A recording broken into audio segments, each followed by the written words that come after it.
On this episode of The Middle is Open, we talk to Pat. Yes, he's still in Idaho, but it's cool because Anthony, well, this is episode 2 in the TMO studio and the TMO patio studio. Yes. And Anthony, man, it's a great night. And we had a great show, I should say. Anthony, what was the best part of this show? The best part Of today's show? Man, I would have to say talking to our buddy Tony, man. Yeah, our buddy definitely. Our buddy Tony was on the show, and we covered a lot of topics. We talked about George Floyd. We talked about SpaceX and NASA teaming up together to send up someone, not one, but 2 people into space. We're coming together, and we're doing big things. We also talked about UFOs, the Masons. Who are the Masons? Is it Illuminatis? What? Eyes Wide Shut? We also talked about military tales because Tony was in the military with Peter. Yeah, Peter was in the military. Peter, what are your finest moments of being in the military? Oh shit, Peter's not here again. Where did Peter go? No, but yeah, in all seriousness, we had Tony Villa on the show. He shared a lot of cool stories with us. And like I said, Pat, he contributed a little bit being in Idaho, trying to become that PGA pro that he is. And we also have Chris. Chris is there. And Hello. Yeah, hello. He adds a little something to the show. So it was a great show. We went very long, but it was because it was jam-packed. Good content. Great content. And it's nighttime. It is. That only means one thing. It's long, baby. And when it's long, it's because it was good enough to record. This is The Middle's Open. What are you most excited about asking him? And what are you most nervous about, like, potentially bringing up? Well, I kind of want to bring up with him because I know he's a Mason. I've always been intrigued by the whole Mason concept and all, and what they do, what they don't. I want to talk a little bit about that. I know he and I were talking about some of the COVID stuff, where it originated, what he thinks about what's going on, the business side, kind of see his views on it. We try to bring in other people's point of view on certain things. So I want to know what he thinks, what he's been up to. He's someone who has a newly started family. So I just want to get a different perspective. And then we could ask him pretty much anything. About UFC. UFC is taking place tonight as well. We could ask him some of that. Yeah, We could talk about some of the issues that have been going on. The riots in Minneapolis. Dude, there's a lot of news going on right now. SpaceX. Oh, SpaceX. You wanted to talk about SpaceX. That's huge. That's what I kind of want to dive into. So pretty much it's open. And The middle's open. And we'll just kind of pick his brain at it. Okay. All right. Nice one. The middle is open with this guy. So we're going to step aside. We're going to take a break. See if Pat is going to continue to contribute to this podcast. Pat, are you still there? Pat? Yeah, I'm still. All right. No. I'm trying to talk. You just keep talking over me. I know. You're All right. quiet, man. Say something, Pat. Say something. Hey, can you hear me now? Yeah. That sounds really good. Oh, yeah. Damn. Is that way better? Yes, it is better. Dude, I just went from 6 to 12. I'm being stingy. All right, let's see how long it takes me to chug one beer. Oh, shit. Oh, okay. You're not chugging beer, dude. Shut up. I'm chugging beer because Pat's not here. I'm sad. In Put it up your butt. Pat's memory. Do a beer chug. A butt chug. Butt chug? Oh, dude. It's fucking raining out here, boys. Yeah? Oh, it's fucking dumping. Are we going to lose you? Nah. Okay. Fucking, I'm using an old landline. Ooh, That's that was why you guys cool. can't hear me. Fucking Peter's an animal. you said butt chug right now, and it reminded me of Jackass. And on YouTube, I just saw this guy. His name's like Coyote Peterson. Have you ever heard of him? Oh, Pat? yeah. Coyote Peterson? I think Coyote Peterson or Coyote Peterson or some shit like that. Dude, this guy is fucking hilarious. He like gets stung by like bullet ants and shit. He gets stung by Oh, yeah. murder hornets. Is he the blonde guy? No. He's got like a shaved head and he wears like a fucking like a cowboy hat. And he's like, "Hey, I'm Coyote Peterson and I'm about to get stung by a bullet ant." And then he like gets stung and he's like, the venom. Like, dude, it's fucking hilarious, dude. He's like immediately painful. Immediately regretting this. Yeah. He's always like immediate pain. Whoa. Wait the dizziness. And then he always says like in his next video, he always says, "Oh, this is like worse than I got stung by the fucking whatever you got stung by the video before." It's always worse. Always one more worse. Dude, I was watching this thing on YouTube the other day because I was fucking with the kids. I always fuck with the kids, and I said, "Oh man, I know an Oompa Loompa. Yeah, he has videos on YouTube." It was like Wee Man when he dressed like a Oompa Loompa and shit. So I'm showing the kids, but then like something popped up, and it was like Johnny Knoxville's worst injuries ever or something, and like, oh fuck, Johnny Knoxville was a beast, dude. Dude, hell yeah. When he did the riot, like all the self protection stuff, where it was like riot bullets, like rubber bullets. Yeah, when and he all gets that. shot And stuff. stuff. And then they that, shoot like, that that claymore Claymore with like bullshit. fucking balls and everything. Fuck, dude.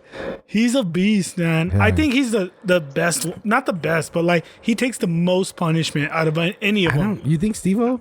No, I think he Steve-O, beats dude. Steve-O. Yeah, I really Steve-O, do. like, I think Johnny Knoxville snorts beats. shit. No, yeah, Steve-O does like disgusting, nasty shit, whereas Johnny Knoxville like puts his Painful, life in like danger. I think Johnny Knoxville had the most painful shit ever. Yeah. I'm not even lying. Like, dude, he did some fucked up shit. I don't know, man. Ryan Dunn took it to the limit. I don't know. Take man. it to the limit. When he stuck a car up his ass. No, when he fucking died. Hey, he didn't feel it. I don't know. I don't have the want.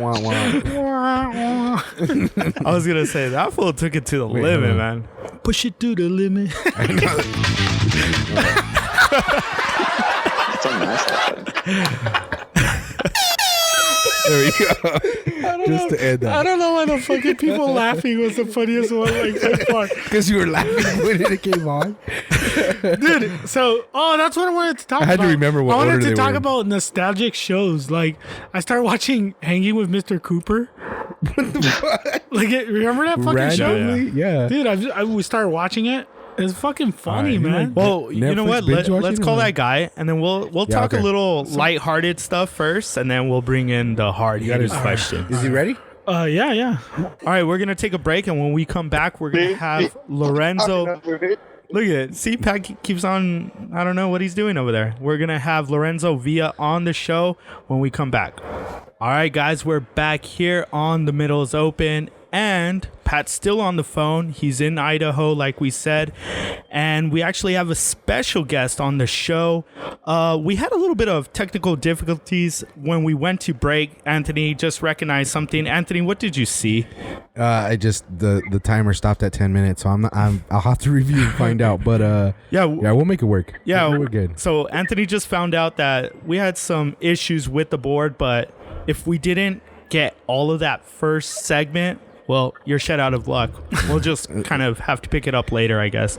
Anyways, we have a special guest on the show, and Peter, you want to bring him in? Yeah, I mean, we got Tony with us, a good friend of mine from the military. Actually, we were never actually on the same flight, I don't think. Were we? No, man, never on the same flight, never on the same deployments. I know, man, but somehow we knew each other. You're a product of El Paso. You went to, you want me to say what high school you went to? I believe I know what high school you went to. I graduated from Coronado High School. We Mamo in West Side. Yeah, you're a West Sider. West Side? Hell yeah, man. We're all West Siders We're all here, West Side. so. But yeah, man. I mean, you want to tell us something about yourself? I only know you were in the military. I know you're a Mason. I don't know the whole Mason tier. I know you went to college. You were in a frat. So I don't know. You want to give us a little rundown on some of your accomplishments? Me and Peter, like Peter said, we were both in the Air Force together at Holloman Air Force Base. We were both security forces members. I pretty much more was on the law enforcement side. I don't know about Peter. I did some security, but predominantly I was law enforcement. And after the military, went to UTEP got my Bachelor of Arts. I got the jock degree of Bachelor in Multidisciplinary. At the time, my goal was the FBI. I passed my special agent exam part 1, and then I found out I was diagnosed with MS, and so pretty much my whole career was shot down. And I'm a Freemason, Texas Freemason, 4-letter, and the way I got introduced to that was actually my college fraternity. The founders of my college fraternity, Lambda Chi Alpha, Johnny Jack Mason, he was also a 32nd degree Mason. And that's what I am now. I'm a 32nd degree Mason. And if I'm lucky, if I'm elected next year, I will hopefully be the venerable master of the El Paso Scottish Rite Temple downtown next to the ballpark. Oh, we'll see what happens shit. with that. Fuck yeah. So that'll be that's about it for me, man. You know, lucky I have a beautiful wife, beautiful daughter. Today's my wife's birthday. We were just celebrating, so I told Peter, yeah, you know, we're done celebrating, so I'm down to talk to the guys on the show. Talking about the show, congratulations, guys. I was able to catch the episode with Mondo the Monster. It was a good episode. It felt like you guys were talking with your drunk uncle about stuff because he was just mad at everything. It's like, damn, Theo, I'm sorry. But it was a good podcast. I really enjoyed it. So congratulations, guys. Awesome. Thank you. We did see the comment you left on there, and we appreciate it, man. No, that's great. It's funny that you say your drunk uncle because he was the only sober one in the room. Yeah, right. That's true. That's true. No, man, but God, I forgot what I was gonna say right now. He brought up all this stuff, but all right, let's start with the Freemason stuff because we all have. I don't know how comfortable you are talking about it, but we all have our thoughts. Like we think we know what it is. It's always compared to that Illuminati. You kind of joked about it when we were off air, but what is it exactly? How much can you tell us about it? I know it's this secret fraternity, or I don't know. What is it? So we are okay. So first off, we're not secret because if we were secret, the whole world knows about us. So we already failed at part 1. True. But for beginners, we're not secret. You're gonna hear like oh, there's different like levels of masonry. There's different, you know, that guy Tony. He doesn't know the real secrets. He's just, you know, a front man. It goes all the way back to the Bilderbergs and all this other. You know, what I've been experienced, man, and I'm a Scottish Rite Mason. I was a York Rite Mason. I'm a Master Mason. I've done a lot of great things for my lodge. I was the master of my lodge. I'm the current master of my lodge again. And I'm going to tell you guys, man, it's just like any other men's fraternal organization. So like my college fraternity, like I said, it opened the door for me for masonry. And when I became a Mason, I was just more prepared. So it's kind of like someone wanted to do law enforcement who did an MP job in the military. You already have a general foundation set to become an officer. You don't know everything. Same with masonry. The college fraternity just prepared me for it. It's just a group of guys, and in every fraternal organization, it's different. It differs. You know, the Scottish Rite, we try to we focus on one of our hospitals, you know, our children's hospital that's in Dallas. So the Scottish Rite Children's Hospital in Dallas. We also have one, and I think I can't remember the other city, but The secret we city. try to sponsor it.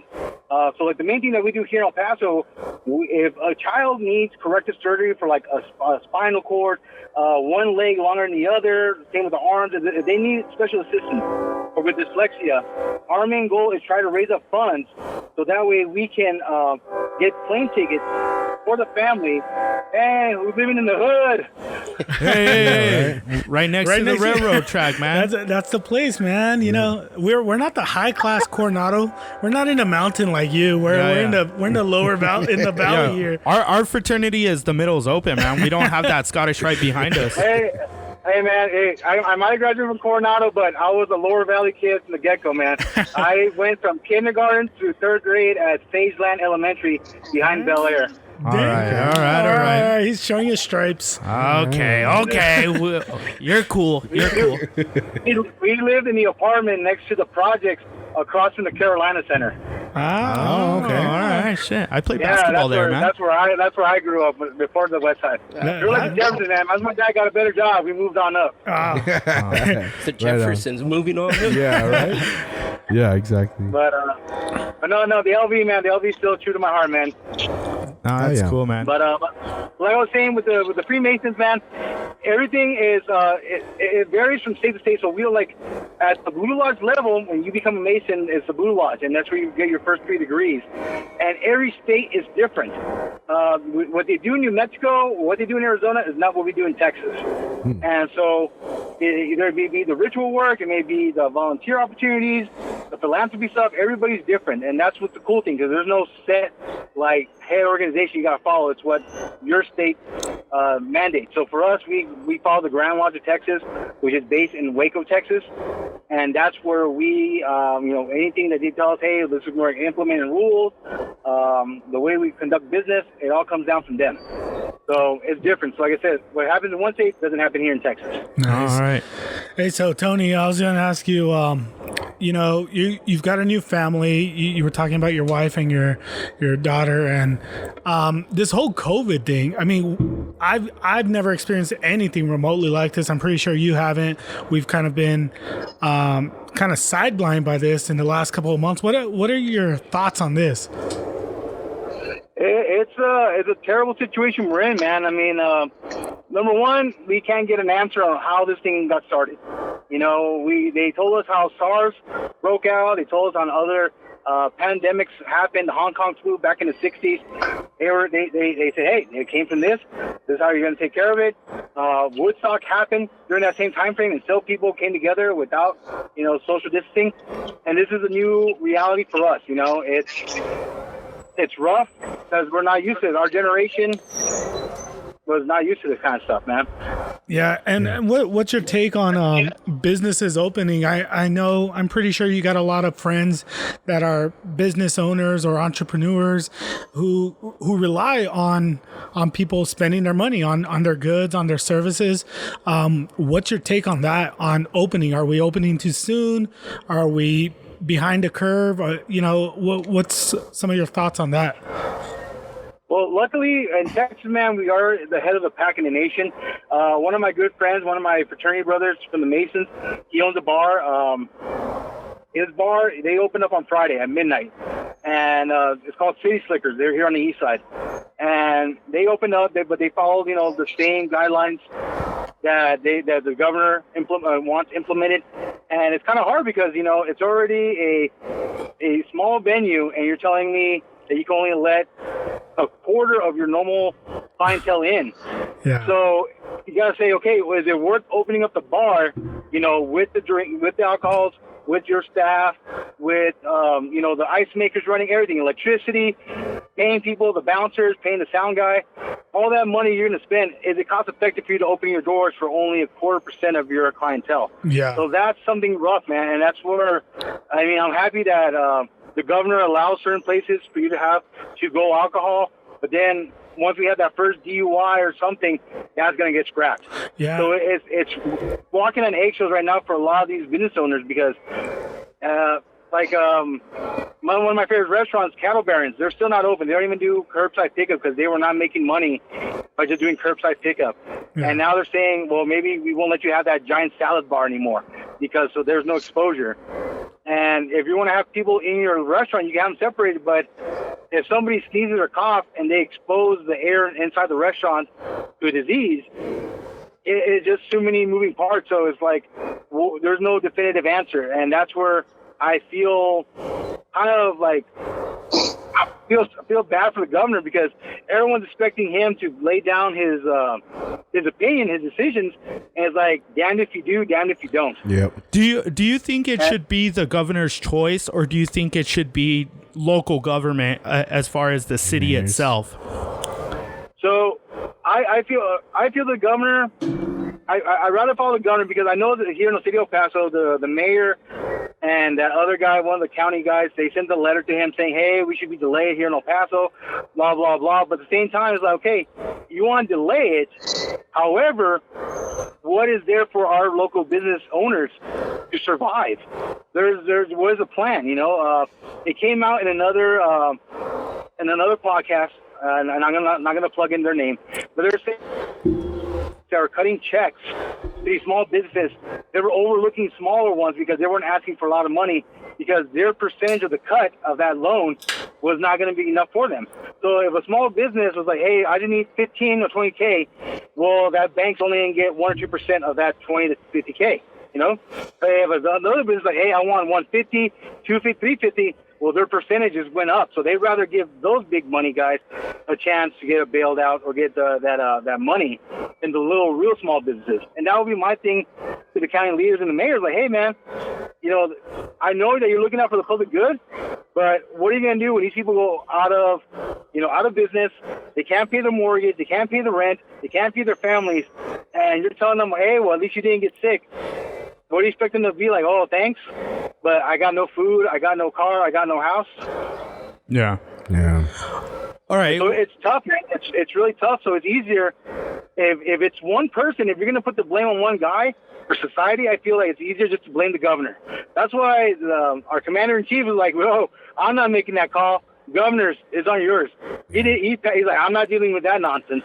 Well, so now the governor has to deal with it. Well, I think the reason I asked that question is because I think for the president of the United States to make a call like that, basically we're the United States. We have 50, you can say 50 small countries. Like, people like to make the comparison to like Europe or Asia or Africa or whatever, but the United States is very different from any other part of the world because we're so spread out, and they've showed like the outbreaks in California, New York, New Jersey, Massachusetts, and there's certainly hot spots around the nation.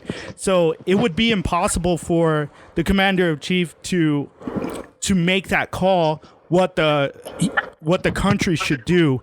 And I think that's why he kind of left it for the states to kind of run their own course. But whereas Texas is a different state from, you know, the other states because it is so big. West Texas is completely different from the Panhandle or South Texas or over there in the Houston area. So it's impossible to make a call even for the governor.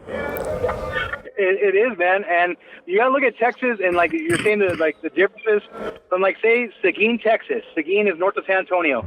It's a small city, is barely growing, and people aren't on top of each other. Now in El Paso, we have generational homes, as in you have grandma, your mom, and you living in that same house in some households. So you have multiple people in one household, and some neighborhoods are just generation households in those neighborhoods. So if one person gets sick, that household is getting sick. And then, I'm going to go talk to our neighbor, and then you're passing it on. And that's why I kind of see why the mayor and that county judge wanted to like slow us down.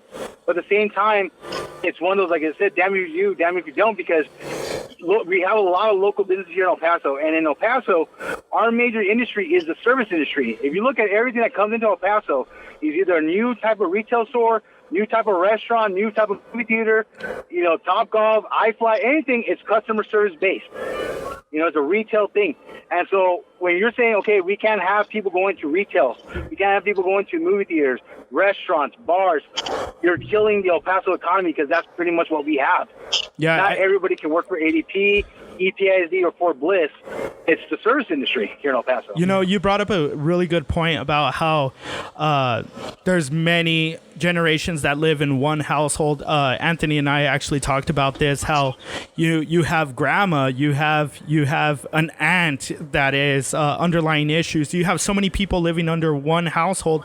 So we're very different from other parts of, you know, like you said, other parts of Texas where people could go out and explore and not suffer the consequences, putting any family members at risk. But here in El Paso, and I think whenever they do the updates, they always show like what's going on in Lower Valley, Northeast, West Side, and you see, like, just by the map here in El Paso where all the cases are, the majority of the cases are in the Northeast, the Lower Valley, the east side of town.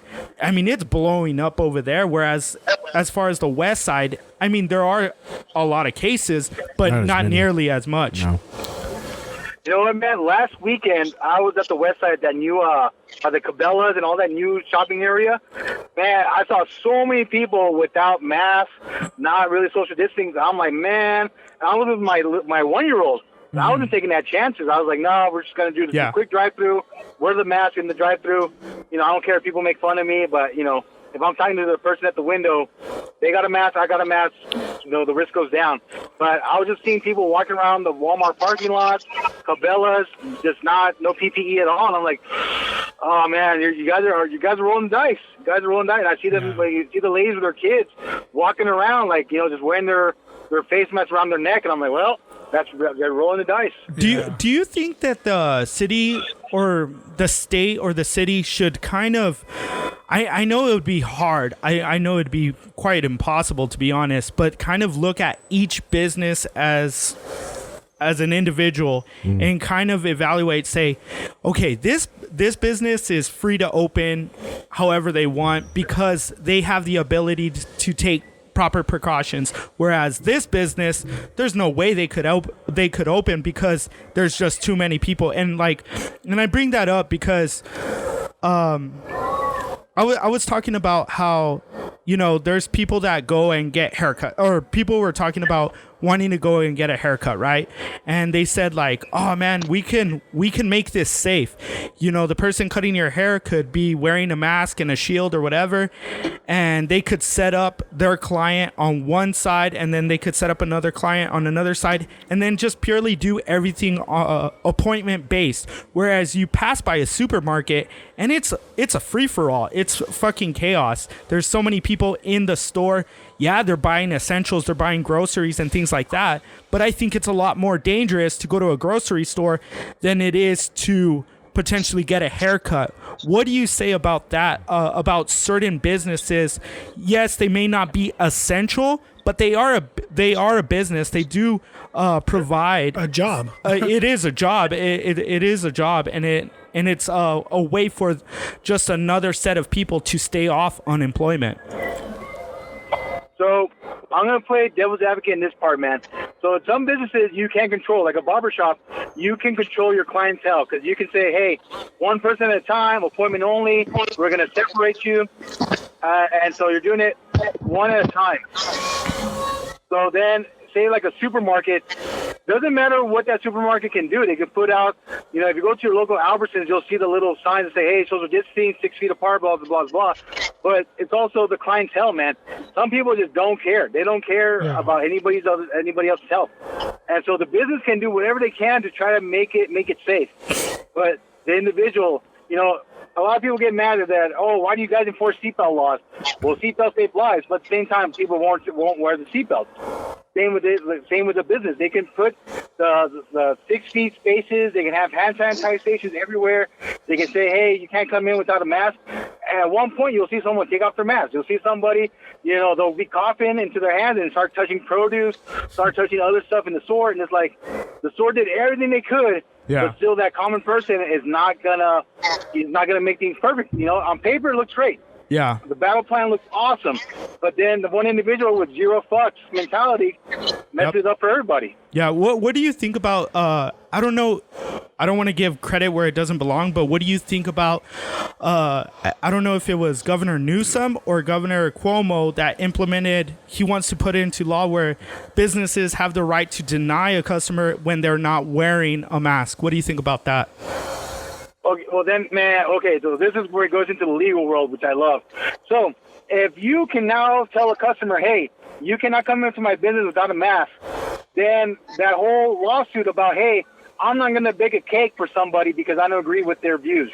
Mm-hmm. Not going to get into the specifics, but now if you're saying that this is allowed, now you're opening up Pandora's box to a lot of legal actions that were taken before. Yeah. Hey, you forced us to do this, and now you're forcing us to do that. And people get petty, man. People get very petty. Yeah. Well, you can't pick and choose. What about the argument that would be said that, well, one is clearly for safety reasons, though? The safety reason, I understand that, but at the same time, it says people's pettiness, man. As a former cop, you know how many times that someone tries to throw the law into your face, and what can you do other than like, yeah, you're right. It's one of those catch-22s where damned if you do, damned if you don't, and that's what's going to happen where people are going to say, hey, if you can say a business owner can do this now, and they can deny doing this for somebody else. Kind of like the whole believe every woman. And I'm going to get into politics, but there's a woman that says, hey, she was sexually abused by a certain person, and before, if it was another guy, hell yeah, we believe her, no questions asked, let's do it. And now it's like, well, we got to get the whole story. Well, it's like, well, I thought we believe every woman. Yeah. Now we don't believe every woman. And so that's what's going to happen with these rules, is that when you're being pick and choosing, you're going to have the trolls, you're going to have the goblins. They're going to be like, hey, nah, wait. Now you're changing it up, and it's going to get messy, man. And that's a problem with politicians trying to, my opinion, man, this is just my opinion. If a business doesn't want to let somebody in because of the mask, you know what? That's their business. And if they want to deal with the consequences, then fine, they'll deal with the consequences. But when you're saying it's going to be forced, then you're going to force other people to be like, whoa. Remember when you guys did this? Remember that? It's going to open up a bigger problems for the majority of the population. I think I know what you're referring to, the whole Joe Biden thing. And let me just say something. Anthony's the biggest Joe Biden fan, right, Anthony? No. Anthony hates Joe Biden. Anthony hates Joe Biden. He actually was like, there's no way I'm going to vote for that. Yeah, no. That guy's just creepy. Yeah. No, just play, man. Anyways, I think this is a good segue to jump into, I guess, the news that's kind of going on right now with the whole George Floyd. I asked Peter, what's his name? And it sounds pretty messed up that I can't even remember his name, but this has happened on quite a few occasions around the nation. Despite what people may think, it happens a lot here. So it's just another news story. It's unfortunate. It's another news story. So it's hard to keep up with these names. It's no disrespect to the man that passed, but it's hard. What is going on here? I mean, you got law enforcement experience, yeah. You as being a law enforcement, you have your experience, like Peter said, being in law enforcement. How do you see this? Let's start there. How do you see this going?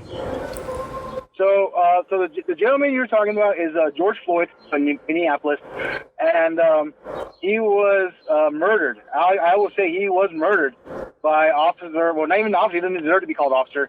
Mr. Derek Chauvin, I think that's his last name. Mm-hmm. And he was charged with third-degree murder. And this is something that Peter will attest to, what was beaten into our heads when we were in the academy.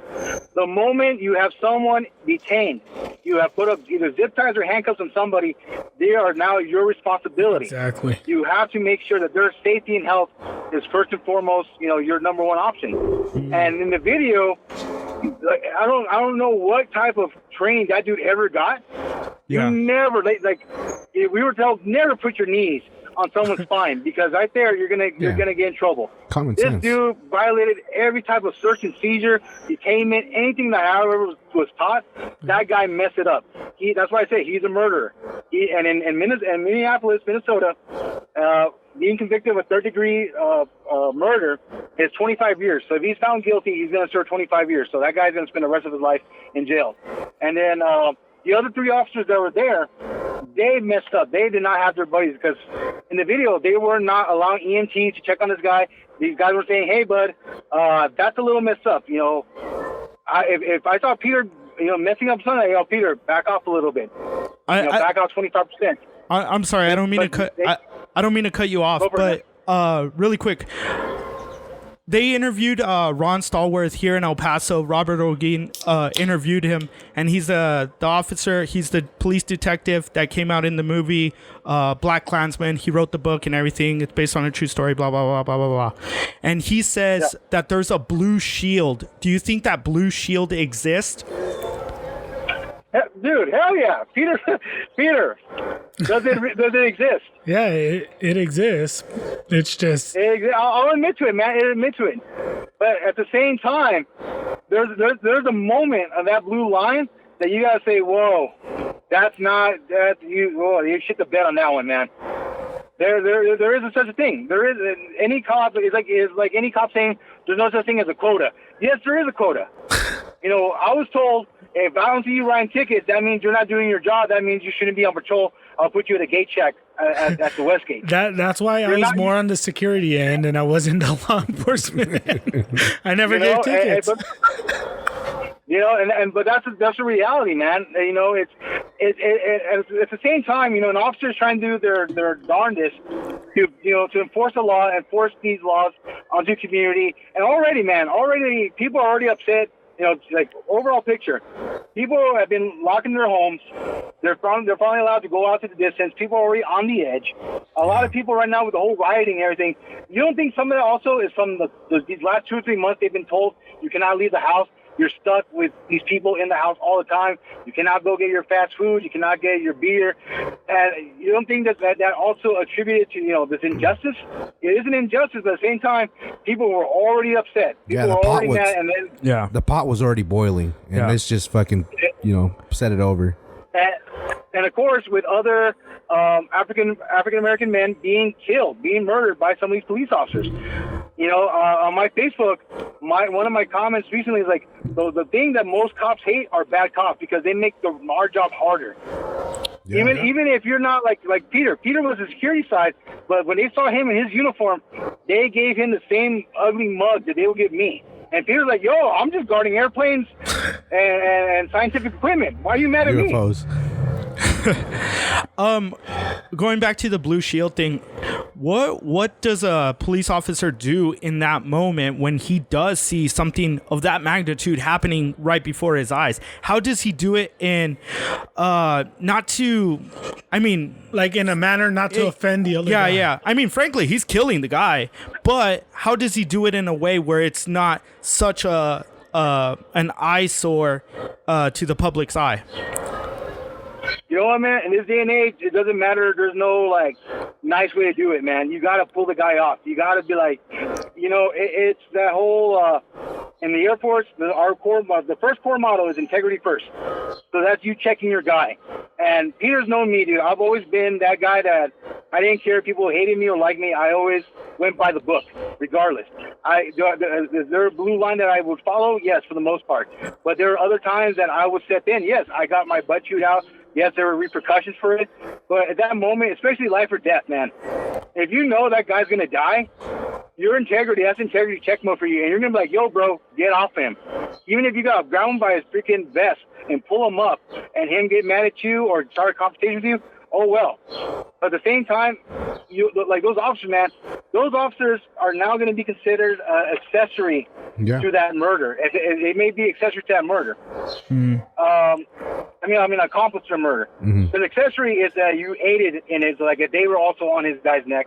Accomplice that they were present of the murder. So those guys can get charged with being accomplices to that murder because they didn't have the guts to tell their guy, yo, get off his neck. And that's why, if Peter can recall, back in our days, we will have training exercises where we will have these full role exercises where we will have suspects, and you'll be observed in how you take these guys down, how you put them in handcuffs, how you will search them, so forth, so on.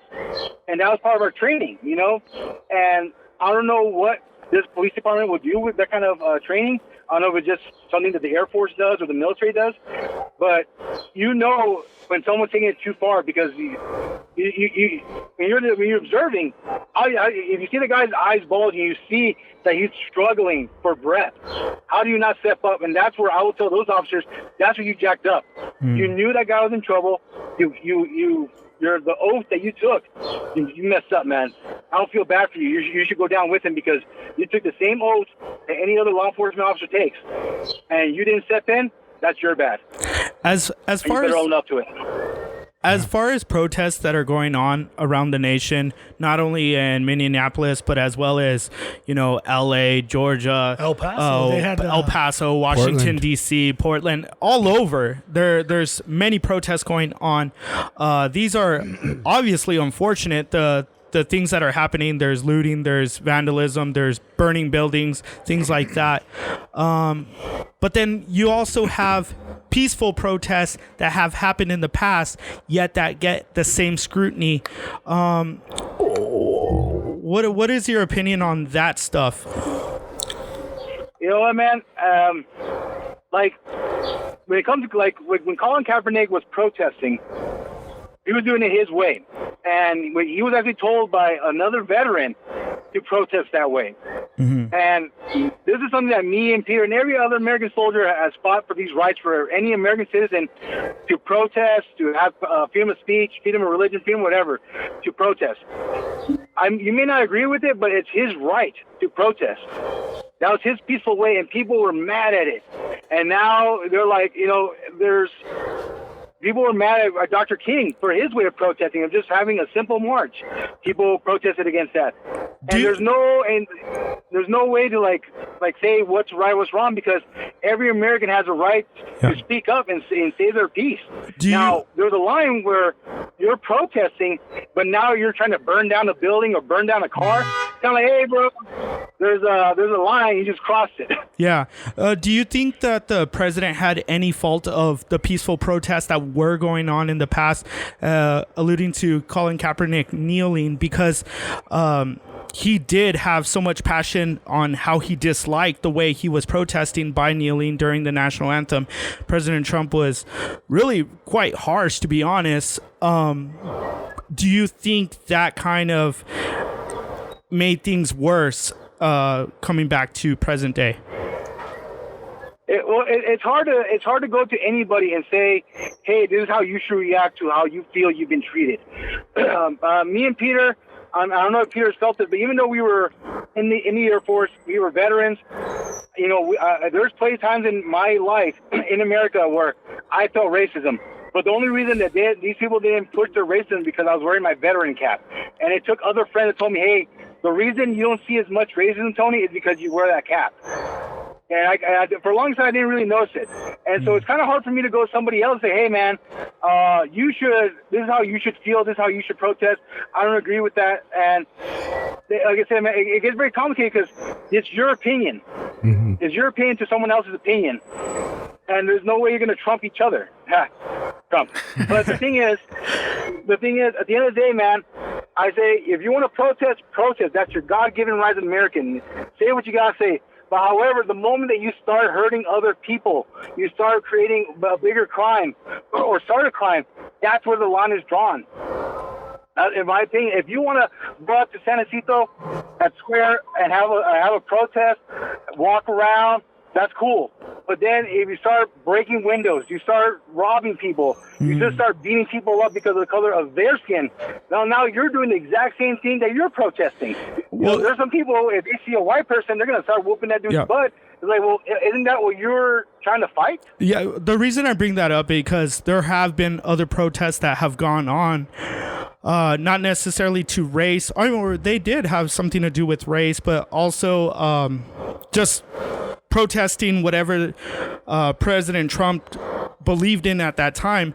And at his rallies, he was actually encouraging violence to those protesters. So that's why I kind of brought it up. So you're talking about you have every right to protest, but once you start implementing that violence, we have a problem. Whereas you have had the president of the United States actually promoting that violence. This is my thing to anybody that's pro-American and pro-Texan. What happened when we went against the British? We protested with the Boston Tea Party. We did what we wanted to because we did not feel that we were treated right with equality.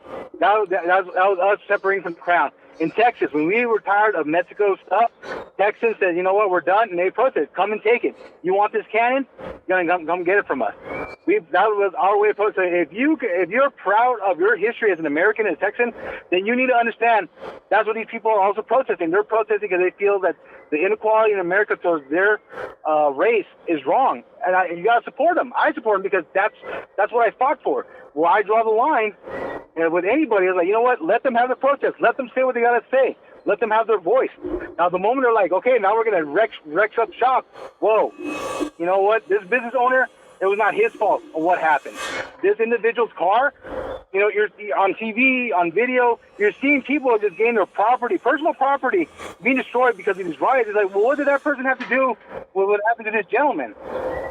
And a lot of people are going back and forth about, well, how can you give your opinion? I'm like, look, I'm all for you shouting and screaming and, voicing your opinion. But I just don't support when you start attacking small businesses, big businesses, private property. I just don't support that. I support you saying your voice. Say it all you want. Say what you got to say. But don't destroy someone else. Because if I can say, hey, I'm having a bad mood, so I'm going to go to your car, I'm just going to wreck up your windshield. You're like, what's wrong? Hey, man, I'm mad. You got to deal with it. Most people are not going to deal with that. They're gonna be like, oh, you're going to pay for that windshield. So was it a problem when the president promoted that violence, though? Oh, dude, of course. You don't want in a good society, man. You don't want problems. You don't want violence. Yeah. Because when violence comes out, man, it becomes dog eat dog. And right now, a lot of people are saying police are not going to help you. The police abandoned their own precinct. That thing got burned to the ground.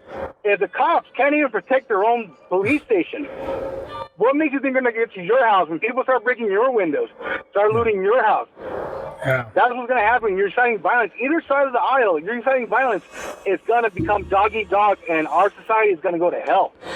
That's what Minneapolis is dealing with it right now. How does this all change, though? Obviously it can't be a quick fix, but how does this turn around for the good? How can we recover from it? It's sad to say it is not, man. Like think about it, man. Trayvon, that the other gentleman in Missouri, we've seen this happen every year. There's always one of these kind of deaths every year, and it's like a vicious cycle. Something happens to this African American, Latino, Native American, Asian guy by a white officer or any type of officer of color, just a police officer. There's riots, there's protests, there's a mob. Things die down, and then boom, a new flavor of the month comes up, and everybody forgets about it. The last 2 years, what did people cry about here in El Paso? About all the detainees at the border, right? Oh my God, look at what they're doing. What happened? What happened to all the people feeling bad for those kids and those people from El Salvador and from South and Central America that were here at the border? No one talks about that no more. That flavor was gone. And that's where the media, I blame the media, because they're just, what's the flavor of the month for this day, or the flavor of the day? And so, unfortunately, next week, something else is going to happen, and they're going to forget about this case. And, people are just going to rebuild, but the people from that area, they're going to live with those scars. You're going to remember, my car got torn up, the insurance said they couldn't cover it, so I had to drive with a busted windshield. I got a ticket for that busted windshield, even though it was my fault. And these communities live with those scars, but the media moves on to the next flavor of the day. Yeah. Damn that media. That's why you got to listen to our podcast. But at the same time, the media was dying.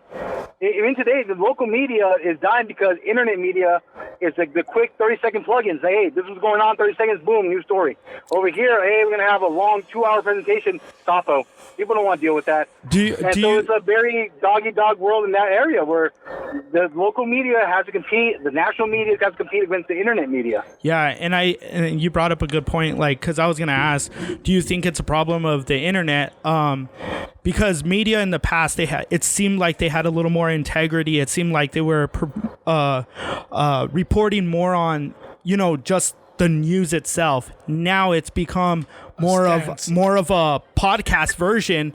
The media has turned to, you turn on, it doesn't matter if you lean left or right. I've brought up the example of MSNBC, CNN, as well as Fox News. They always bring up their headline news and in big bold letters, and then they have a panel of 4 discussing, giving their opinions rather than just giving the news itself. And I think they've had to resort to that kind of way of doing things because of the internet, of just a lot of opinion based going out there, a lot of fake shit going out there. Damn podcast. And I think I'll even give this to ESPN and PTI, because Pardon the Interruption was one of the first shows that actually gave opinion on TV, though it was sports related. It was like 2 guys going back and forth discussing certain topics of sports, and it was such a hit. It became this, global phenomenon. And now the news, they kind of ripped that part off, and they're like, hey, you know what? People want to hear opinions of others rather than just hearing the news itself. Yeah. And that's the thing, though, man. Like our society, we love that stuff. We love that to hear the talking heads give their opinions. But at the end of the day, it's like, well, what's your opinion? And that's the thing that we don't do anymore. we don't go out to our neighbors or our friends.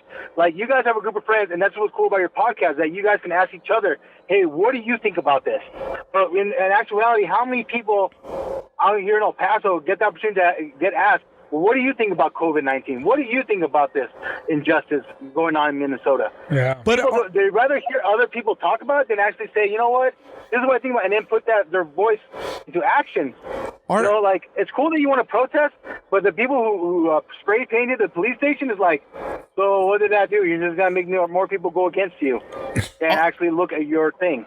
Are people able to think for themselves, though? Honestly. Repeat the question. I'm sorry, you got cut off. Are people able to think for themselves? Like, can they really, or they need to hear an opinion from, Villa, from Tony Villa right now?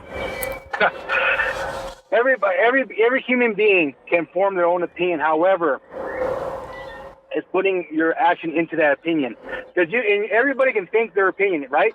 But it's one person to voice it. Some people don't want to voice their opinion because they're scared of the pushback, the flowback, the clout. They're scared of what people are going to think about them. So they rather just think in their head like, oh man, I don't agree with it, but they won't ever voice it. So they just say, if I just stay quiet, my friends, my family, the strangers, they're not going to give me guff.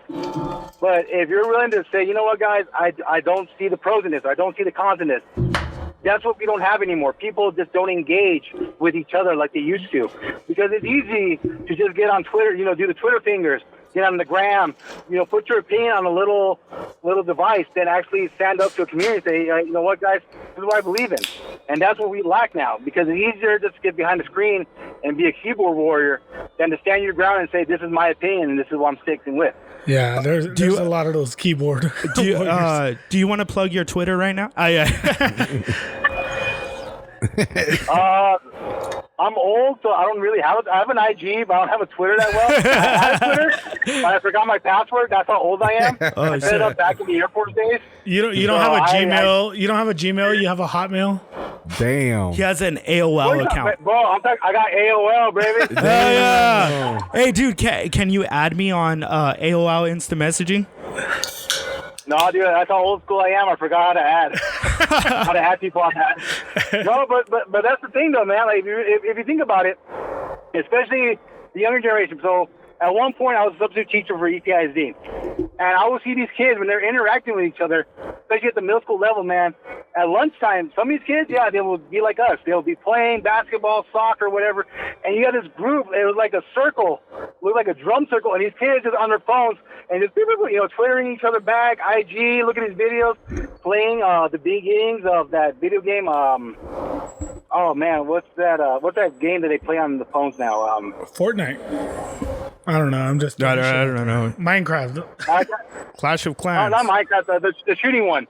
Call of Duty. Kind of like Call of Duty. I can't remember the name, but Fortnite. It's like your character can dance when you kill. Oh yeah, Fortnite. Yeah. Fortnite. Okay, so the kids, man, they weren't communicating.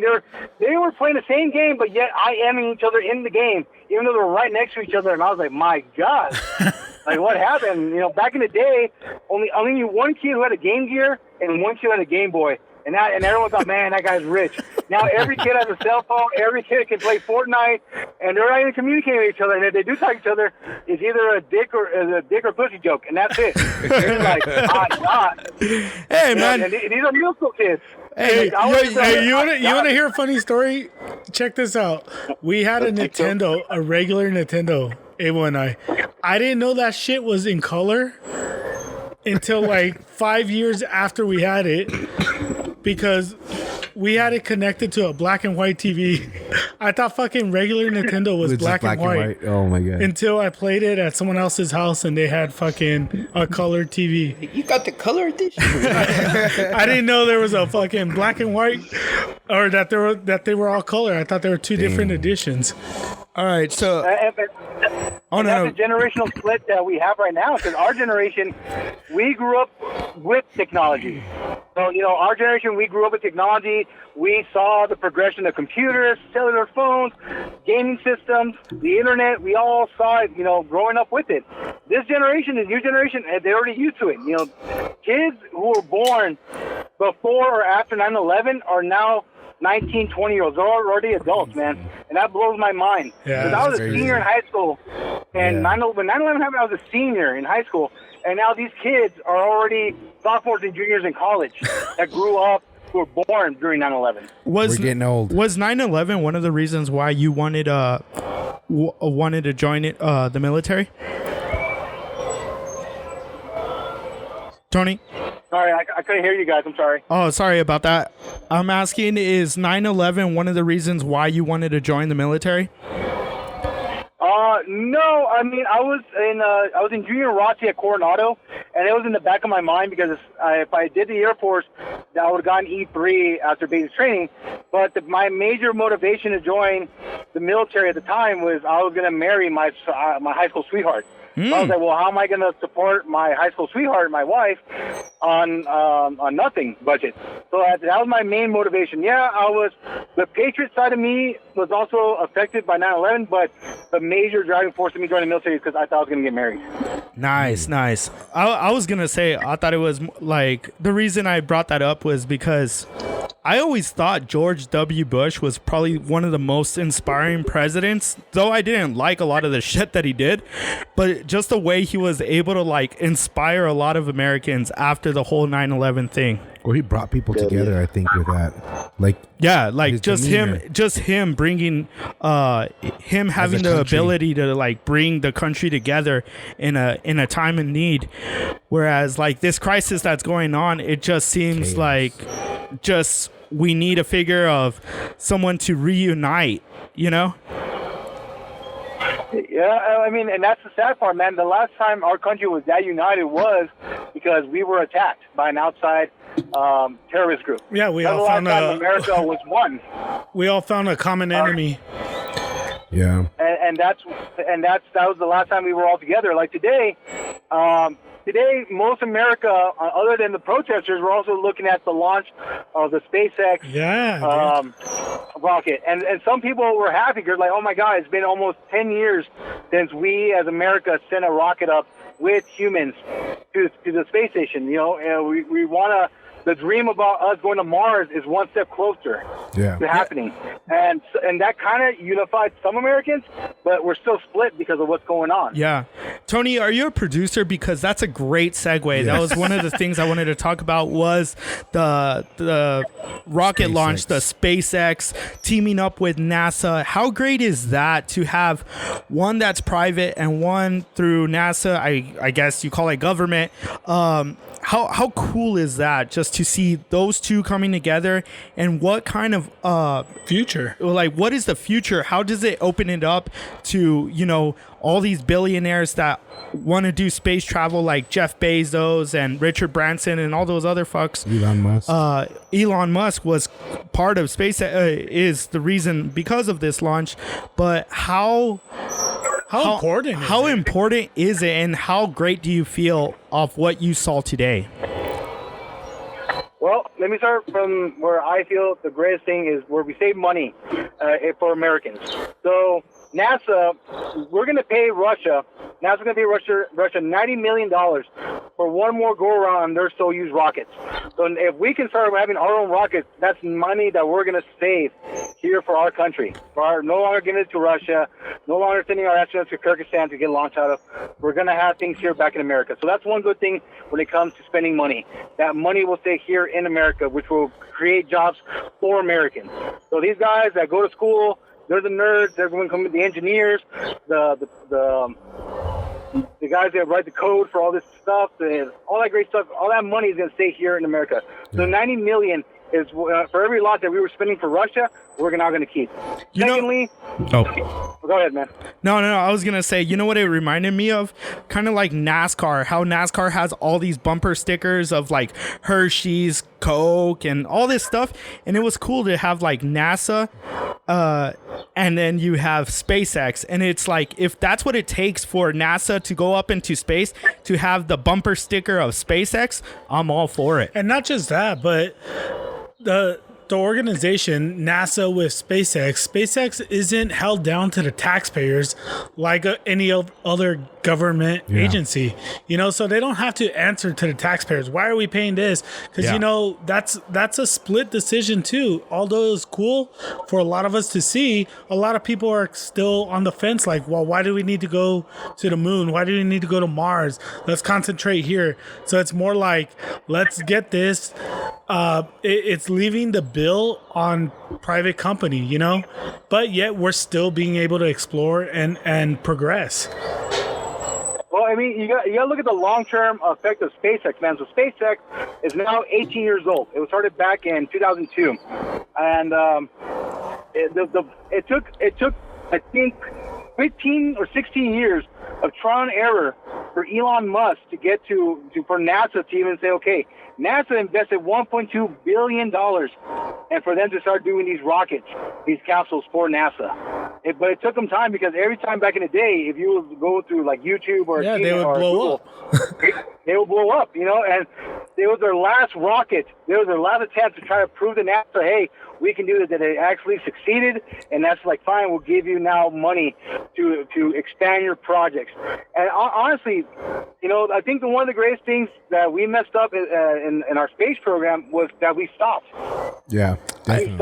We stopped our space exploration, because what if there comes a time where Earth is no longer ready for human life, that we can actually take humans to another planet and have a colony out there and continue humanity. Yes, we're probably gonna mess up that planet too, but it's something. It's something that it moves our people. It moves people. It creates industry. It creates imagination. Because the moment they say, "Okay, we're done with space," space is huge. How did we just stop at the moon? We're barely getting better pictures from Pluto, from our old satellites. We're barely getting better pictures.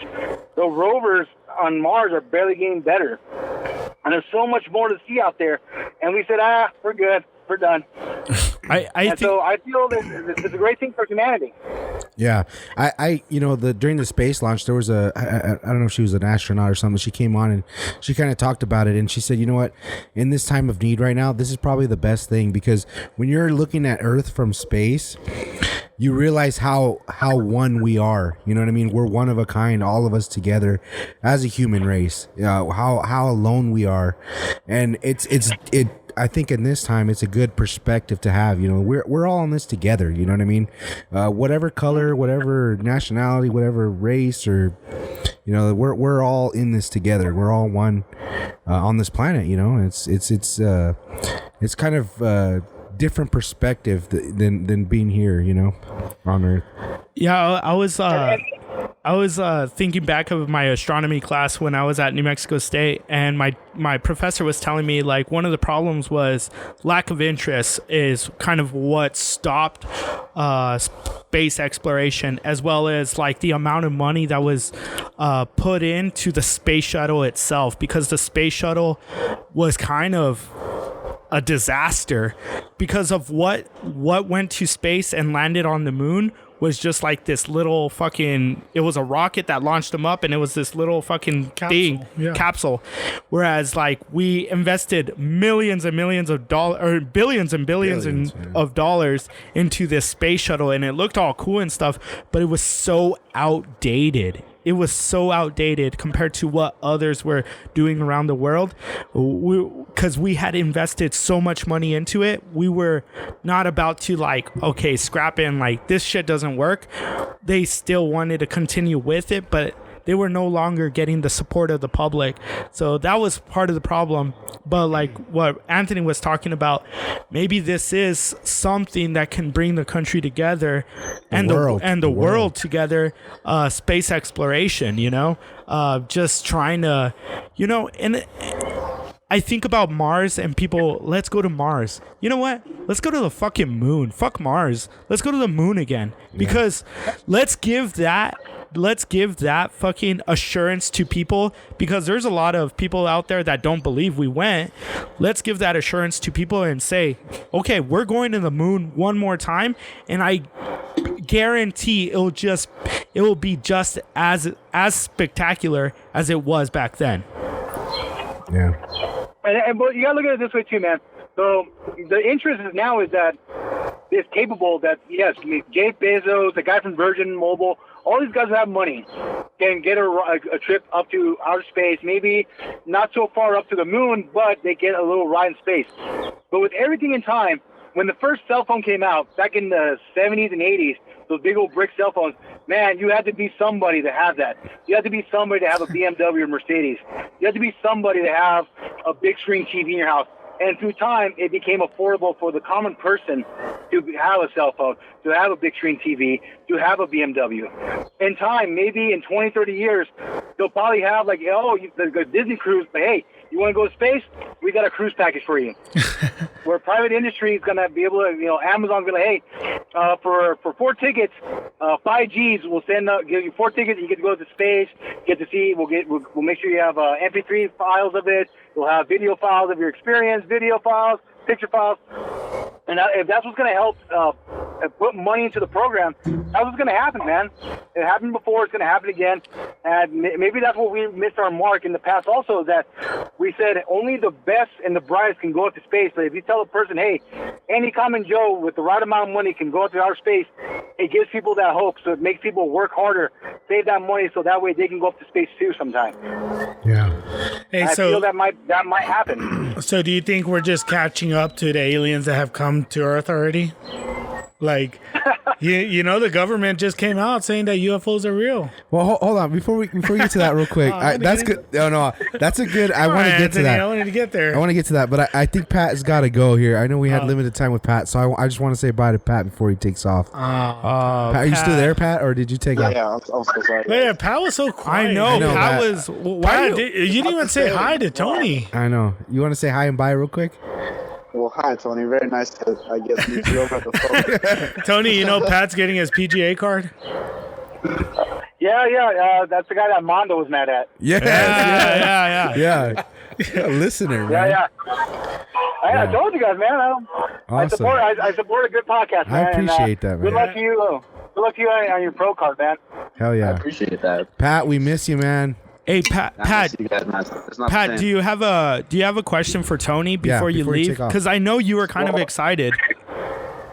I want to talk about aliens, but I know. I know he's got to go right when we're going to get there. What's your alien question, Pat? if he believes in aliens, if he's ever seen one. That was his only question. You can hear the disappointment. He's all timid. I thought he hung up like 30 minutes ago. Well, Pat, it'll be on YouTube and it'll be on the podcast. So you want to ask him a question, you got to go. That's fine. You can hear the answer later. Yeah, hell yeah. I'll listen to it on my way. So you want to know if there's aliens? I'll answer that question, man. I'll answer that question. So, do I believe in aliens? I believe that there is life out there. Is it little green men? Probably not. Do I feel that just us on Earth are the only living organisms here in the universe or any extended universe? No. I feel that there is other life out there. Now, when it comes to UFOs, man, that's a whole different jar that I'll get into. Well, fucking get down with these guys. All right, Pat. Well, man, we miss you, man. We love you. And we'll catch you on the next week. I appreciate you guys. I'll catch you guys next week. All right, man. All right, Be later. safe out there. All right. Later. Nah, man, but you Okay. know, all right. So, Tony, I was telling these guys, I was kind of hyping you up a bit before we got you on, but I was like, man, this guy knows it all. He's guarded some of the biggest places. He's been all over the world. He's well-rounded. He's a Mason. He knows the Illuminati secrets. I was throwing all kinds of stuff out there. But going back to our Air Force stuff, like, what was one of the weirdest shit that we guarded? Like, without giving too much, because I know We'll get cut. So, the three things that really, like, and where we were stationed, me and Peter were stationed, was out there at Holloman. And at the time at Holloman, we had a Space Command section out there, the 4th Space Command. And they primarily worked with satellites and stuff like that. But the thing that really stood out to me at Holloman is that you'll be out in the middle of nowhere in the deserts, over there in the outskirts of Holloman, White Sands Missile Base, and you'll see like AC units out in the middle of nowhere in the desert.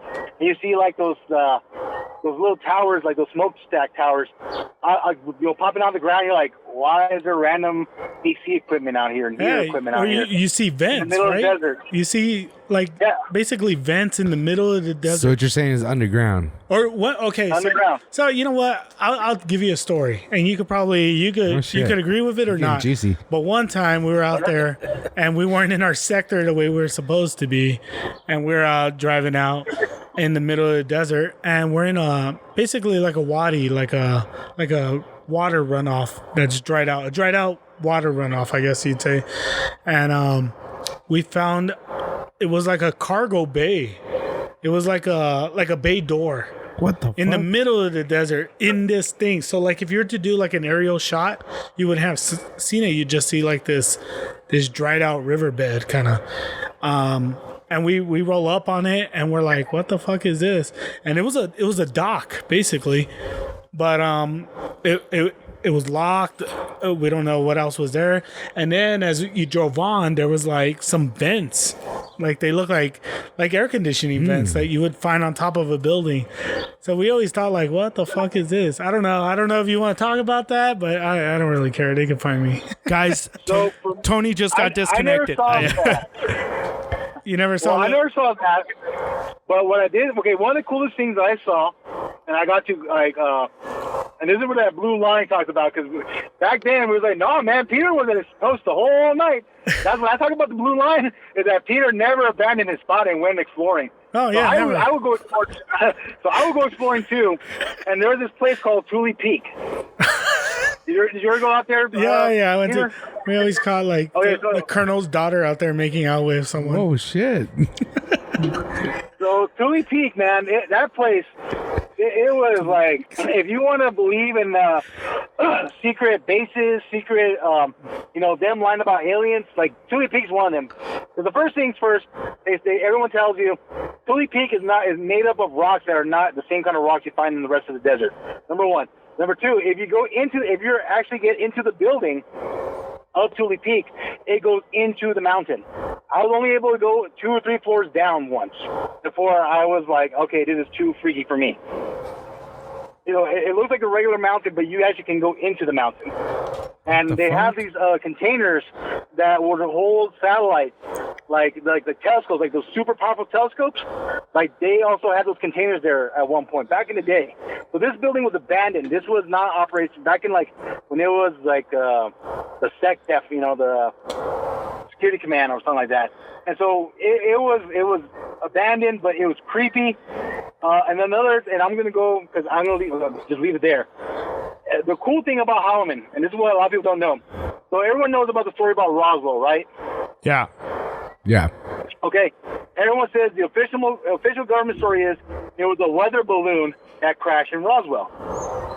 Guess where that weather balloon came from? The Holloman Air Force Base weather balloon station. Oh shit. So Peter, remember the old EOD by the Flightline building? Yeah. Across from EOD, that building, that big abandoned building, that was the weather balloon building. And you never saw anybody at. Never saw operational. There's some random organized, normal building. I got to go in there one time, dude. Also, secret floors underneath the first floor. Hey, what was that? I mean, you could tell me now or off air. I cannot remember for the life of me that building that had a gate around it. And it wasn't on any map, but it was off the flight line. I know what you're talking about, man. Okay, yeah. Building 1020. There we go. 1020. And we wouldn't even respond to fucking it, right? District 9. Remember? So if we got an alarm activation, so any other building in the Air Force, MPs can go respond to that facility, set up 360 perimeter, wait for the building custodian, and you and him will go inside and clear the building. And what would they say? They would say it was a mouse, right? Remember? Yeah, so at 1020, you will respond, you set up 360, and you will wait for the building custodian, but you were not allowed in. And if you did go in, when you left, you had to sign paperwork, the non-disclosure agreement, that what you saw, you would never repeat to anybody for a lifetime. Like, whatever you saw in there, because I believe 1020 was part of like that Albuquerque, because Albuquerque has all those scientific research labs. Yeah. That air base in Albuquerque, they have a lot of research labs, and 1020 was part of that. Yeah. So that's why, if you just had a simple security clearance, you were not going to go in. You had to have a need-to-know basis of a security clearance to go into 1020. But there was a lot of stuff like that, huh? I mean, wouldn't it ever strike you odd that we'd have like grenades, grenade launchers, and 240s and 249s, and some heavy duty equipment in the middle of a desert at some compounds? It was for the monkey farm, bro. The monkey farm. We had a monkey farm out there too. Yeah. Shut up. I swear to you, we had. Hey, Tony, did you ever have to kill a monkey? No, but I always. So when I was doing Romeo, the security, if you weren't doing law enforcement, you were on Romeo unit, and you would just kind of go anywhere on base. So me and my Alpha, especially during Neil, hey, go check out the monkey farm or the old monkey farm, and just show them around. Back in the day when I first got to Holloman, man, they would take you out there, and there'll be another guy with like a monkey paw. And so when they were walking around the old monkey farm, you'll see a random monkey paw just come out and grab you to scare the heck out of you. Oh, shit. I remember one time, I won't say his name, but I was on patrol. I was on a Romeo patrol, and we went out to past Tule Peak. We went into White Sands. Like we were supposed to. and it was nighttime. I always work mids, and the night sky lit up. I mean, it was like it went from night to day like that, and something took off, and we were like, what the hell? Like, I mean, literally the whole desert just lit up, and we called it in, but we called through landline. And the desk sergeant at the time was like, hey, we called him and we're like, hey, was there a launch? Because sometimes they do launches at night. And he's like, no, the Army's not reporting launches. Nobody's reporting launches. And so we're like, dude, something just took off, like for real. And so then like 10 minutes pass, and then we get a call back. They sent a monkey into space. Dude, they did. They sent. That was the truth. Not then, but anyways, they call us back, and they're like, go ahead, disregard. You guys didn't see anything. You didn't see anything. We're like, we did see something. But yeah, Holloman's known for like launching the first monkey in space or something. Nice. Hey, Tony, did any of those monkeys have coronavirus? And also, what do those monkeys have? Like, all joking aside. So what I was told, when I actually got to go once there to the actual private facility, and we actually got to go inside. So back then, the private facility, I think it was in the 60s or 70s, they would inject these monkeys, unfortunately, with common diseases, AIDS, the flu, just to see how they will respond to it, because, monkeys are supposedly our closest descendants in the animal kingdom. And so they use them as test subjects to see how they reacted to these diseases, and also how they will react to antidotes, or to try to, combat the AIDS virus or combat SARS or something like that. And that's why these monkeys were color-coded, green, yellow, and red. The green ones were just, there's nothing wrong with them. The yellow ones had stuff that was curable. So if you were exposed to that monkey, it was something that you can be cured with that was on the market. And red there's no cure for that monkey. And we actually had a code. I think it was either code 16 or code 17 for an escaped monkey. Yeah. And the parameters for security and law enforcement was you try your best to set up a 360 perimeter around that monkey and just stay in your vehicle. Do not get out of your vehicle. Do not approach the monkey, because monkeys are stronger than you. If this thing bites you, it's going to bite your face off. You've seen Planet of the Apes. The only thing that they did say was, if you feel that your life is in danger, use lethal force on an animal. And luckily I never got called up to any of those. But I do know a funny story. So there was a female sergeant who was on a patrol, and she was doing a monkey farm check. And they always told us, when you drive around the monkey farm, because it's a big facility, on the front side, it looks like a regular building. On the back side is all the cages with the monkeys. and these cages are open. And they tell you when you're driving around, have your windows up. Well, this lady did not have her windows up, and the monkey flung a piece of poop right into her patrol car and hit her in the face with it. Damn. Holy shit! It should be a picture. And so she told me the truth. So there wasn't this, oh, did you hear this about this guy or this girl? No, she should have told me. After that incident happened, I had to go to medical with the people from the monkey farm, and they ran tests on my blood. They drew blood. They did all this stuff, and I had to take one of those chemical baths to clean off all the stuff that was on me. That's crazy. And then the Cowboys signed her the next day, or signed the monkey the next day as quarterback. Is that Romo? Man, the Cowboys, man. I like Cowboys.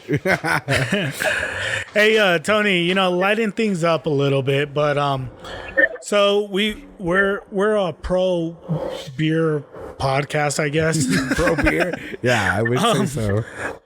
What's your summer beer? Like, or are you a beer drinker, first of all? Say that again, man. You guys got cut off again. All right, so we're a pro beer podcast. What is your preferred summer beer? Dude, you're gonna hate me, man.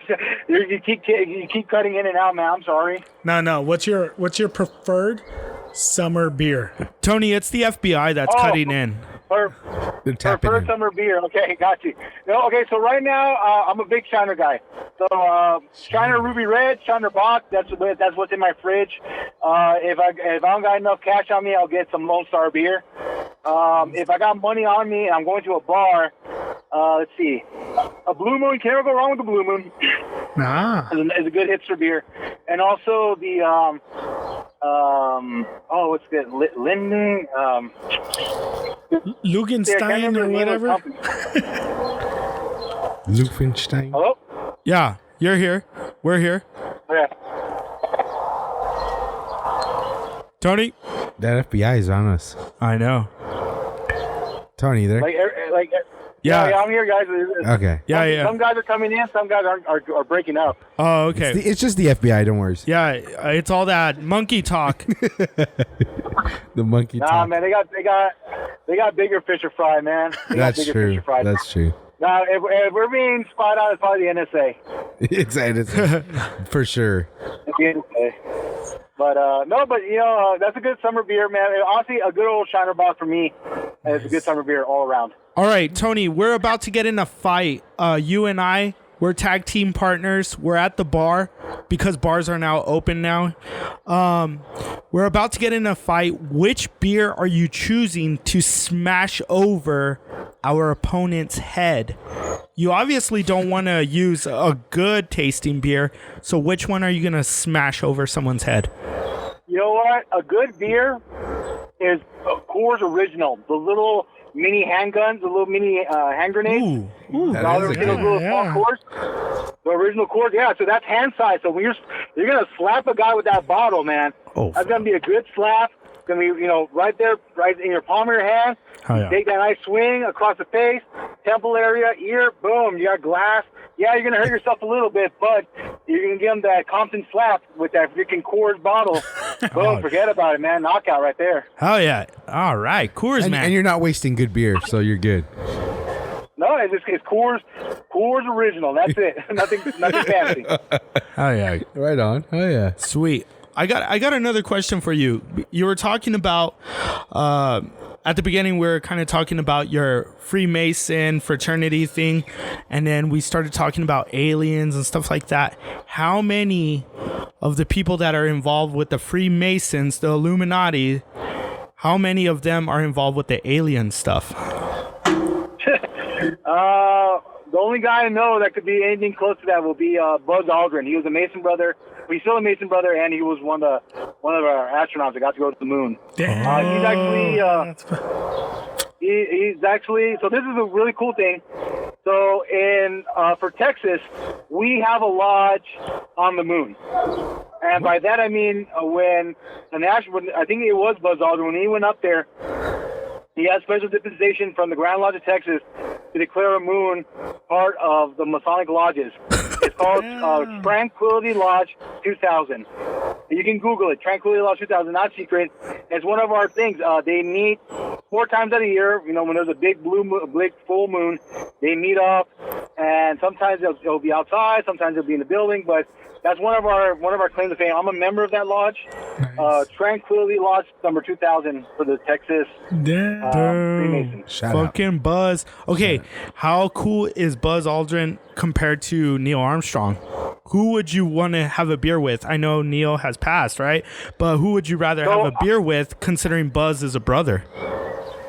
The reason I would go with Buzz is that every time when people say that they don't believe he went to the moon, I saw a video of him decking a guy. He's like, "Hey, I saw put your hand on the Bible and say that you went to the moon." And he's like, "What?" Boom! He just slapped the guy. Like, there you go, man. I saw that. If Buzz is down to throw down, so if I gotta be in a bar fight, I know Buzz is gonna throw down with me. More than likely, he's gonna use a Coors too. He's probably, yeah.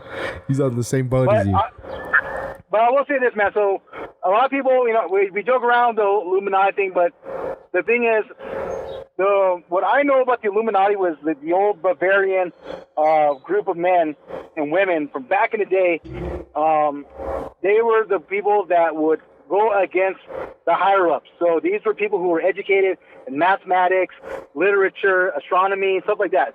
So they would tell the common person, because the common person back in the day didn't know any basic, you know, intelligence, any education. So they were telling you, you know, if not the king may say, hey, it's because of me the sun rises and sets. It's like, no, it's astronomy. This is why the Earth rotates. And so they'll tell the common people, hey, don't believe the people in power that they're the reason the world exists. They're the original people who fought the authority. And, of course, authority always wants to bash on their opposition. Like, why are you trying to make me look bad to the people? And so that's the only Illuminati that I know of. But the people from back in the day who try to educate the common folk and not believing in the crown, not believing in dictatorships, that you are an individual, you should have freedom. That's the only Illuminati. I joke around a lot with it, but the Hollywood Illuminati, that I don't know if it really exists, because, you know, on Instagram, I get hit up every day by these guys. Hey, man, I'll make you a millionaire, blah, blah, blah. And it's like, yeah, and I tell people, you know, if I was Illuminati, they owe me like 8 years of back pay. So I'm still waiting for that check. Nice. All right, here's one. Have you ever had an eyes wide shut party being in the Freemasons? No, man. If any kind of party that's going to happen like that, will probably be my college fraternity. And then Masonry. Well, you said there was a linkage to the Freemasons with your college fraternity, so maybe that's the start right there. So, well, this is the thing, man. And like what I've noticed in my travels, because, you know, when I travel, I always look out for other Masonic lodges and temples and stuff like that. And this is the thing, man. If there was a secret society bent on, you know, manipulating the world, it's not going to be a group of guys who meet up once a month to eat dinner and argue over bills. It's going to be the elite. The 1% of the 1%. The people who don't exist. People that we don't even know about. You know, like last night, I was watching that Epstein documentary on Netflix. And I still, man, I joke around with Epstein didn't kill himself.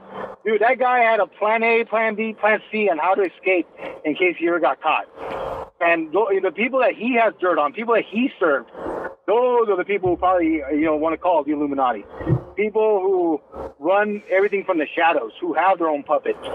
Yeah. Those are the people that you should worry about more than the guy down the street who just has a Masonic logo on his car. So the guy driving around in a Maserati with his own personal driver. So should we be more afraid of the Illuminati or more afraid of Scientology? Man, I'm more afraid of Hillary Clinton, bro. I'm more scared of that lady than anybody else, man. You know, that lady is scary, man. That lady has killed more people than I know in El Paso of Corona. Oh, wow. Hey, okay, before we let you go, because I know you got your family to tend to, but who was your favorite security forces member at Holloman? It doesn't have to be me, by the way. Oh, my dude. like the dude, brother Kevin Williams, the dude. We went to go eat dinner with him. That guy was something out of a movie, a comic book. That guy, man. I got to base with him. He had just got out of the Marines or the Army or something, and then he came back in as the Air Force, and I got to base with him. He was one of the people I got to base with. Williams, damn, canine handler. Damn. Yeah, dude. Like he was in the. I know he was in the Navy. He was I think a corpsman. He was a corpsman in the Navy. Yeah, he was a corpsman, and then he went Army, and then he came Air Force. He literally was everywhere. Yeah. And you know what was his first TDY in the Air Force? Where? He was assigned to the Saints during Katrina. He was at the stadium, running security there, keeping the people that were staying at the dome. Really? He was providing security over there. Yeah. So he was there for all the craziness and the rioting during Hurricane Katrina. Williams was a good guy, man. I like Williams. That was a good one, man. Dude, that guy, he was cool. Always a positive. The He talked like a server. We called him the dude. What's up, dude? He would talk to commanders like, "Hey, dude." Yeah, dude, that guy. He was the big He was a Lebowski. good guy, man. He was like the Big Lebowski, Yeah, but he more was. like that. But more Spicoli from California Batman. surfer guy. Okay. Oh, He was like the dude and Spicoli mixed into one Yeah, guy. he was Spicoli. Spicoli. He was Fuck Spicoli. yeah. Our first Dude, Spicoli reference on this He show. was badass. I like the He was a dude. really cool guy. Dude, you know, he was my supervisor for a while. And they You told got him to all write fives, paperwork huh? on me. He gave you all fives and a And, thumbs up. No, dude, he felt bad because, like, back in the day, remember Staff Sergeant Hawking or Cocking? Oh yeah. So he's like, he hated me because I was much smart ass to him. So one time I was late to guard mount. You know, you have to like be there 15 minutes early to get your weapon. I was there 5 minutes early. And they're man, like, we told you have to get here 15 minutes early. He was your supervisor. And they told Williams, like, hey, you have to give Villa a written LOC. And dude, like, he felt like he was gonna like shoot me. Like, he's like, hey man, I'm so sorry. Man, they're pressuring me. And since I'm new, I don't know what to do, so I gotta do this. I'm like, bro, I got 2 Article 15s. I don't care. I had that LOC. I remember when I first became a staff sergeant, I had to give 2 LOCs and I had to see the commander and all that. That was, I won't say their names, who they were for, but yeah. But it's like an LOC is nothing, man. It's like getting a detention slip. You're like, oh yeah, letter correction. Okay, cool, Yeah. man. My bad. I wasn't here early to get something, but I'm still on time for the meeting. Is there Sorry about that. any old brothers or sisters that you want to give a shout out to or anything like that before you leave? Oh man, from the back, I still talk, other than you, I talked to Cabral, Natalie Gomez. I talked to her. She's back in town. She just moved back into town, Nice. so she's back in El Paso, and that's about it, dude. It's the El Paso crew, and it was crazy that there's so many El Pasoans that were stationed at Holloman who were also security forces. There was, man. There was a whole shitload. I tell people that all the time. One of my favorite, other than Cabral, because Cabral and I were on multiple deployments, and we're always on the same flight and all. He's like my brother from another mother, but was a Kapahi, Choppy, man. Kapahi was a trip.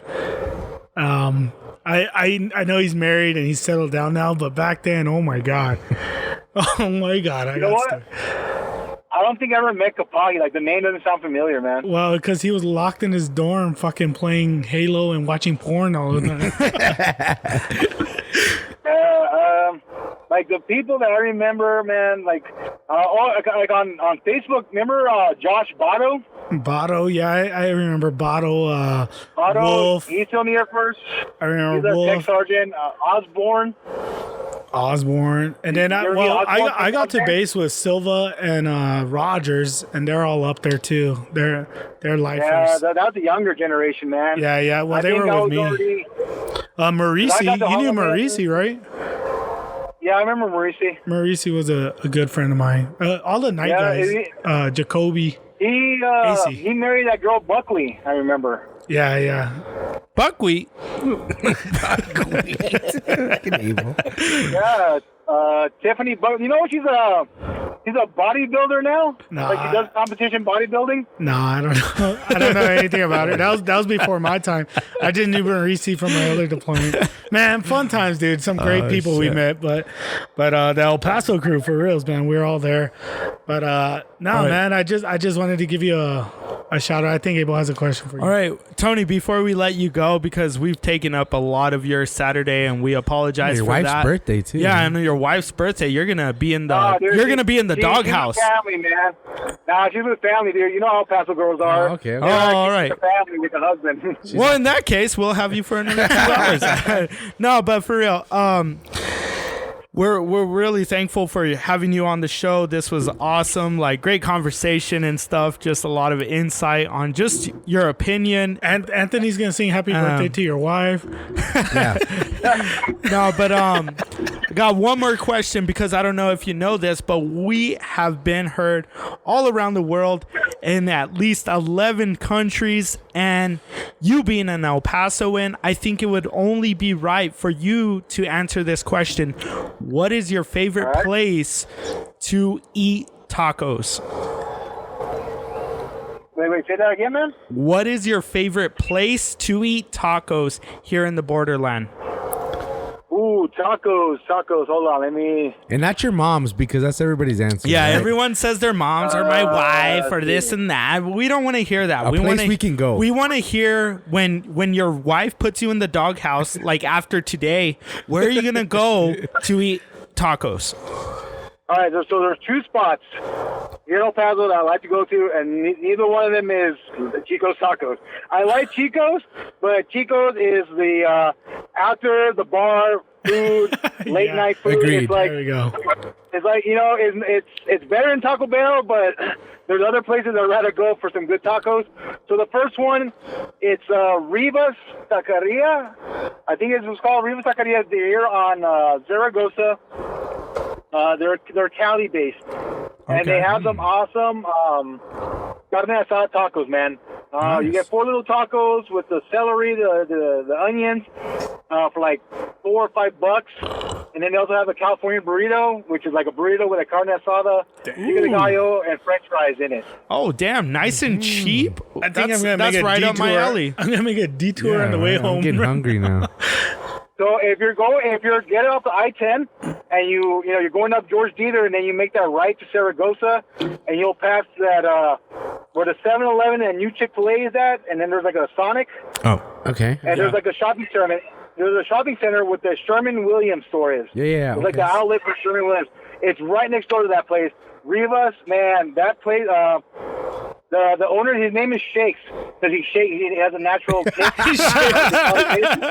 Go figure, And right? How original. Dude, really nice guy, dude. Good food, you know, some places you pay a lot of money and they give you small food. Like that burrito, dude. That burrito is intense. Worth the And money. then the second taco place will be Tacos El Chinapa, I think that's called. Tacos El Chinapa. okay. Yeah, All right. Okay, because they have that special on Tuesday. You buy one, get one free. Yeah. Oh, nice. And so I've been to the one there next to the Bassett Center, next to that gun store, that Central Texas place. Okay. Yeah. So Is that where we had your birthday? Yeah. Yeah. Oh, we had Chris's birthday there. I don't remember because we had Okay, like that- 18 buckets of beer. So what makes that place more legit is I think either the guitarist or the bassist for ZZ Top, he was here last year for a benefit for the Shriners. I can't remember his full name, but he was here and he wanted tacos from there. And he stayed at the hotel by there. Oh, okay. And that's one of his favorite taco places. Wow. So The guy from ZZ Top.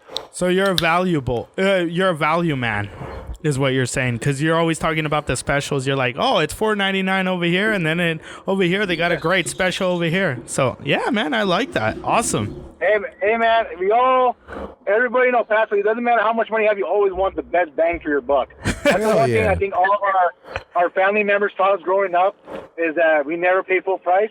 And what else do I get with this? Yeah. That's the one thing everybody learn from their families is like, why am I going to pay full price when I can get it for a better price over here? Hey, Tony, before I let you go, so you were on the west side. You were Lower Valley, you were west side. Now you're an east sider? No, I'm in the Northeast, man. I bought a house in the Northeast. Ah, I'm on the Northeast too. What the fuck? Yeah, I live off of Railroad in Macomb. I live on Macombs. That's down the Macombs street on from you. 54, like right there. That's down the street from Peter. I'm like a block away from that Dairy Queen on Macomb. So if I call you over, you bring me Dairy Queen, and we could chill in the Yeah, backyard. man. I like We'll it. chill, man. We'll chill with some Shiner Buck and some blizzards. Nice. Shiner Bucket Blizzard. Shiner Blizzards. Blizzards, bro. That sounds delicious. I like it. Hell yeah. For reals, man. We got to catch up, though.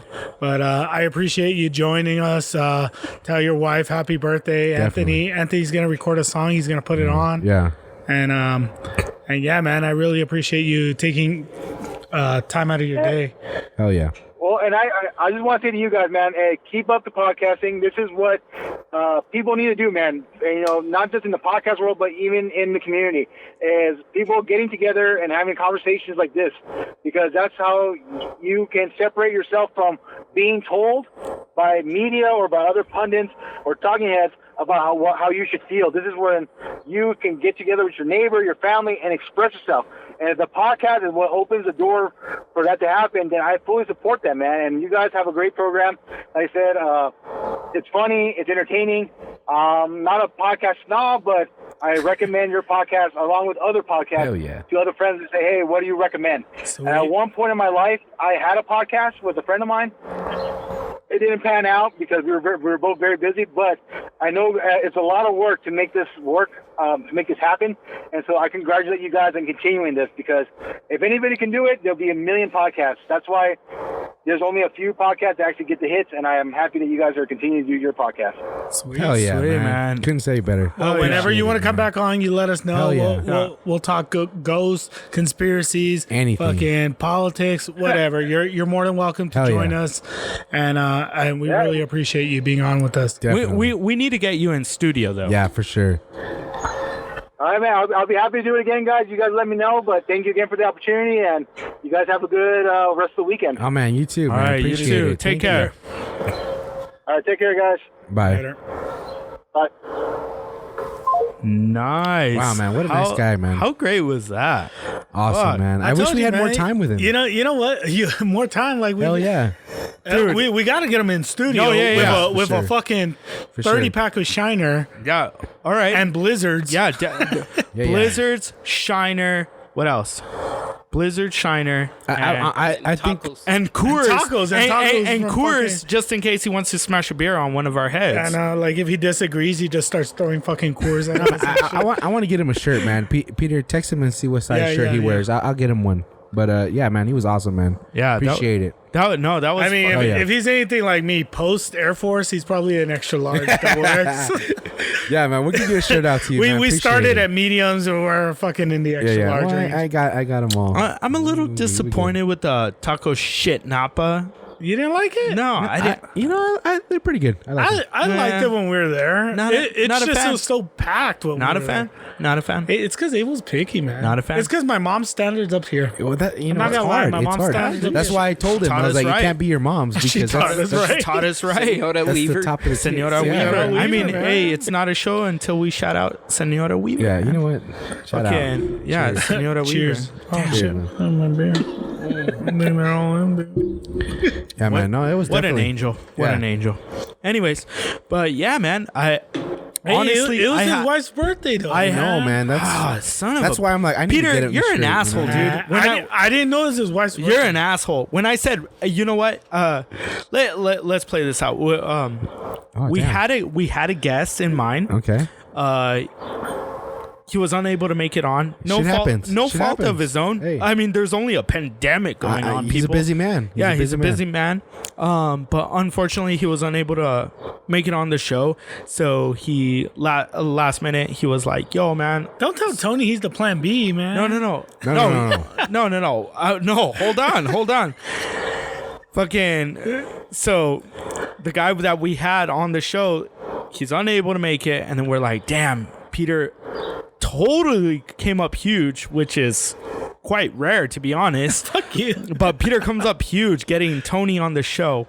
And I was like, yeah, we could talk about that stuff. And then Peter's like, yo, dude, his specialties on talking are this. And I was like, holy shit. It's because he's well-rounded. How cool is that? How cool is that? So I was like, fuck yeah, bring him on the show.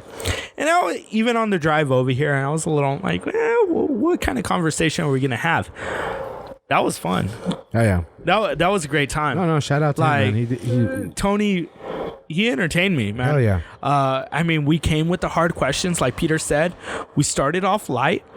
We came hard. And then we lightened it up again. And then we finished off light again. And then Shiner beer, though, man. Hey, that's a true Texan, bro. Wow. That's a true Texan. Yeah. Nothing but Texas. That's all he represents. He is, man. Yeah. Shout out, man. Yeah. Hell yeah. He was all about the governor, too. Yeah, man. Well, in Texas. What? It's Texas. Chris, bro? what's the governor's nickname? Hot Wheels. Oh, Hot Wheels. Chris is a dick. Chris, I like your fucking beard that you're growing, though. I know it's not on. We're gonna get a shot of you. We'll put you up there. Yeah. Unfortunately, we don't have enough cameras. No, I'm good. Also, Pat too, man. It was good hearing from Pat. I know. I kind of felt bad about Pat because, like, I miss Pat, man. Like, we just. It's because it's hard to have two people. No. It is. But you know what it is? It's because we're here and we're like looking at each other's eyes whenever we have a question. We're You could tell. You raise your hand and we're like, or you could just tell when someone's you're like, gonna ask. yeah. Yeah. You're like, hold up, I got a question. I'm gonna ask Tony this or whatever. Unfortunately for Pat, like, he's a great friend of ours, but he doesn't have that luxury because he is in Idaho. I really thought he hung up like fucking an hour. Yeah. So Pat, he wanted to bring a lot of things to the table, like aliens, because Pat's so into aliens. But unfortunately, Tony was such a good guest that Pat was just like, fuck, dude, when am I gonna get to my questions? Yeah. And then it's always hard because on a phone line, there's a delay sometimes. Yeah. There's breakups. Yeah. We lost him a bit here and there, but we had the luxury of like, he was like, yo, I didn't hear that. And that was cool about Tony. He was like, I didn't hear that question. He wanted to hear exactly what we had to say so he didn't misinterpret anything, you know? And that's a stand-up guy right there. See, Yeah. I tell you, I bring the guest. Hey, man. Wow, Shout out first to time, you, Peter. too. Thank you. Fuck you. I brought Mondo. I brought Mondo. I got Mondo the first time, dude. What do you mean? When it was a snowy brought day. Mondo? When it was a snowy day, Mondo didn't want to come, but he So was who still brought him back? He was still my guest. You're a no. What And the here we were. I'll call Mondo right now. Call him. Mondo. Who Nah, called you? dude. No, but that was a good guess. We Peter. gotta Yes. have him on again. I'll give you that. It was a good guess. Thanks. One of my guys. no, one of my favorites. One of my favorites. I'm not gonna lie. One of my favorites. Yeah. That was cool because you know what? We kind of touched on a lot. Yeah, hell yeah. You know, like we touched on the shit that's going on. We touched about a little bit of politics. I like how Tony said, I'm not big in politics or whatever, but we kind of touched on it a little bit. And he gave us But he didn't give us no bullshit answers. Yeah, he didn't give us that fucking that headline shit, you know? We started from local and ended up in space. So I mean, we covered everything from yeah, the bottom did. there. So I mean, good guess, Yeah, man. dude. Yeah, he's better Good than dude. Pitbull. We gotta send him a shirt or something. Yeah, hell Yeah, yeah, yeah. hell yeah. You got one coming. Tony, what size do you wear? Yeah. I'll text him. I'll have Yeah. Peter get in touch with you with size. And We'll get one to you. and promote us, Tony, because Yeah. we want to go to. We want a picture. We want the only thing I ask is a picture of. Oh you wearing yeah. it. We need a mug shot of Tony. Yeah. As well as Mugshot. no. Like we need a headshot. I should say. Yeah, not a mugshot. Not a mugshot. He's all fucking like mad. Like, "Urgh." No. But we need a headshot of A bottle Tony. of Coors. Like he's about to slam it on someone's head. Fuck yeah, dude. No, but you know what? It was really cool to have the guy on. Definitely. Just like very informative and quite knowledgeable, man. Oh, yeah. Shit, man. Yeah, I told you he was well rounded, man. Yeah. I mean, being in a fraternity, being in Masons, being in the military. Military. I was just a little down that he didn't have that eyes wide shut experience. I was, But he wasn't going to share that. Maybe he did. Maybe but he did. It's He his just- wife's like birthday. like Come he on. slept with Dr. Natalicio and shit. Oh, man. Come Oh, on. imagine. Why are you throwing things out like that? He's Should- not going to be on the show anymore. Oh, she's like wearing a mask. Like, you didn't know it was her? Like, fucking love she's like, she's just like, call me Dr. N. Whoa. No, man. Damn. Now he's really not going to be on the show We're into anymore. the weeds now, Oh, man. no, man. But See, Picture God. that. no, dude. Now he deserves a shirt. Yeah, send him a shirt, a mug, and We need an to get- apology. Listen, We need to get him a mask and shit. The middle's open. Sorry, Tony. This is my brother. No. That was good, man. I appreciate it. Seriously. But you know how, like, whenever I'm with my military friends, they've both seen it. Like, when my military friends come over to my house and all, we always get lost in our own talk. Yeah. Like, you kind of... Yeah, kind of Peter's like on the like, outside. there's two toes. And I'm like, two toes? Like, we'll just There's start, a story we'll just behind start that. talking like, remember when the stealth went down and shot this? Yeah. And nobody knows what we're talking about. Yeah. And that's one thing, like, when you reconnect with your military Yeah. friends and shit, or like any friends Any Any that friends, have any friends. any kind of connection with you, Hell yeah. Yeah. you're only going to talk about. You know, I've always thought about that, like, like being in the military. You obviously share, and I was telling Peter about this since we've been in this like quarantine lockdown kind of thing. I started watching that show, the Pacific, or it's just Pacific, right, Peter? It's Peter's texting again. No, I'm telling him what his size is. Oh, okay. Well, I started watching that show on HBO, Pacific. It came out a few years ago, maybe like 8-9 years ago. It was a great show. And it's about World War II. And just some of the stories that like you hear in that show. There's a little bit of narration at the beginning that are like true soldiers, and they give like their depiction of what occurred and Yeah, stuff. like Band of Brothers. They do the same thing. Exactly. But this one's on Pacific. It's Yeah, what happened in Asia and stuff. Anyways, and I think about it, like, I've never been in the military, but I think like the amount of pride that goes into the people that were in the military and why they're so prideful. It's a brotherhood. It's a brotherhood. But not only that, is they were in something together Yeah. where they were under a lot of pressure. They were in a time where nobody could ever experience what they went through unless they were there, and the people that were there were, you know, the people in their squadron or whatever it is. And this was a perfect example of it, like where Tony, he brought a lot of passion to the show, but of course Peter at the end kind of had that walk down memory lane, and it was kind of cool, man, just to, I mean, not that I ever cancel out Peter when he's talking, but Never. he says a lot of stuff that I can't really relate to. Exactly. And then when Tony was on the show, he's like, hey, remember this motherfucker, this and that. And I was like, that's kind of cool, man. Because it's though Peter and I were brothers, it's a brotherhood that he shares because they both experienced something that no one will ever experience ever in their lives.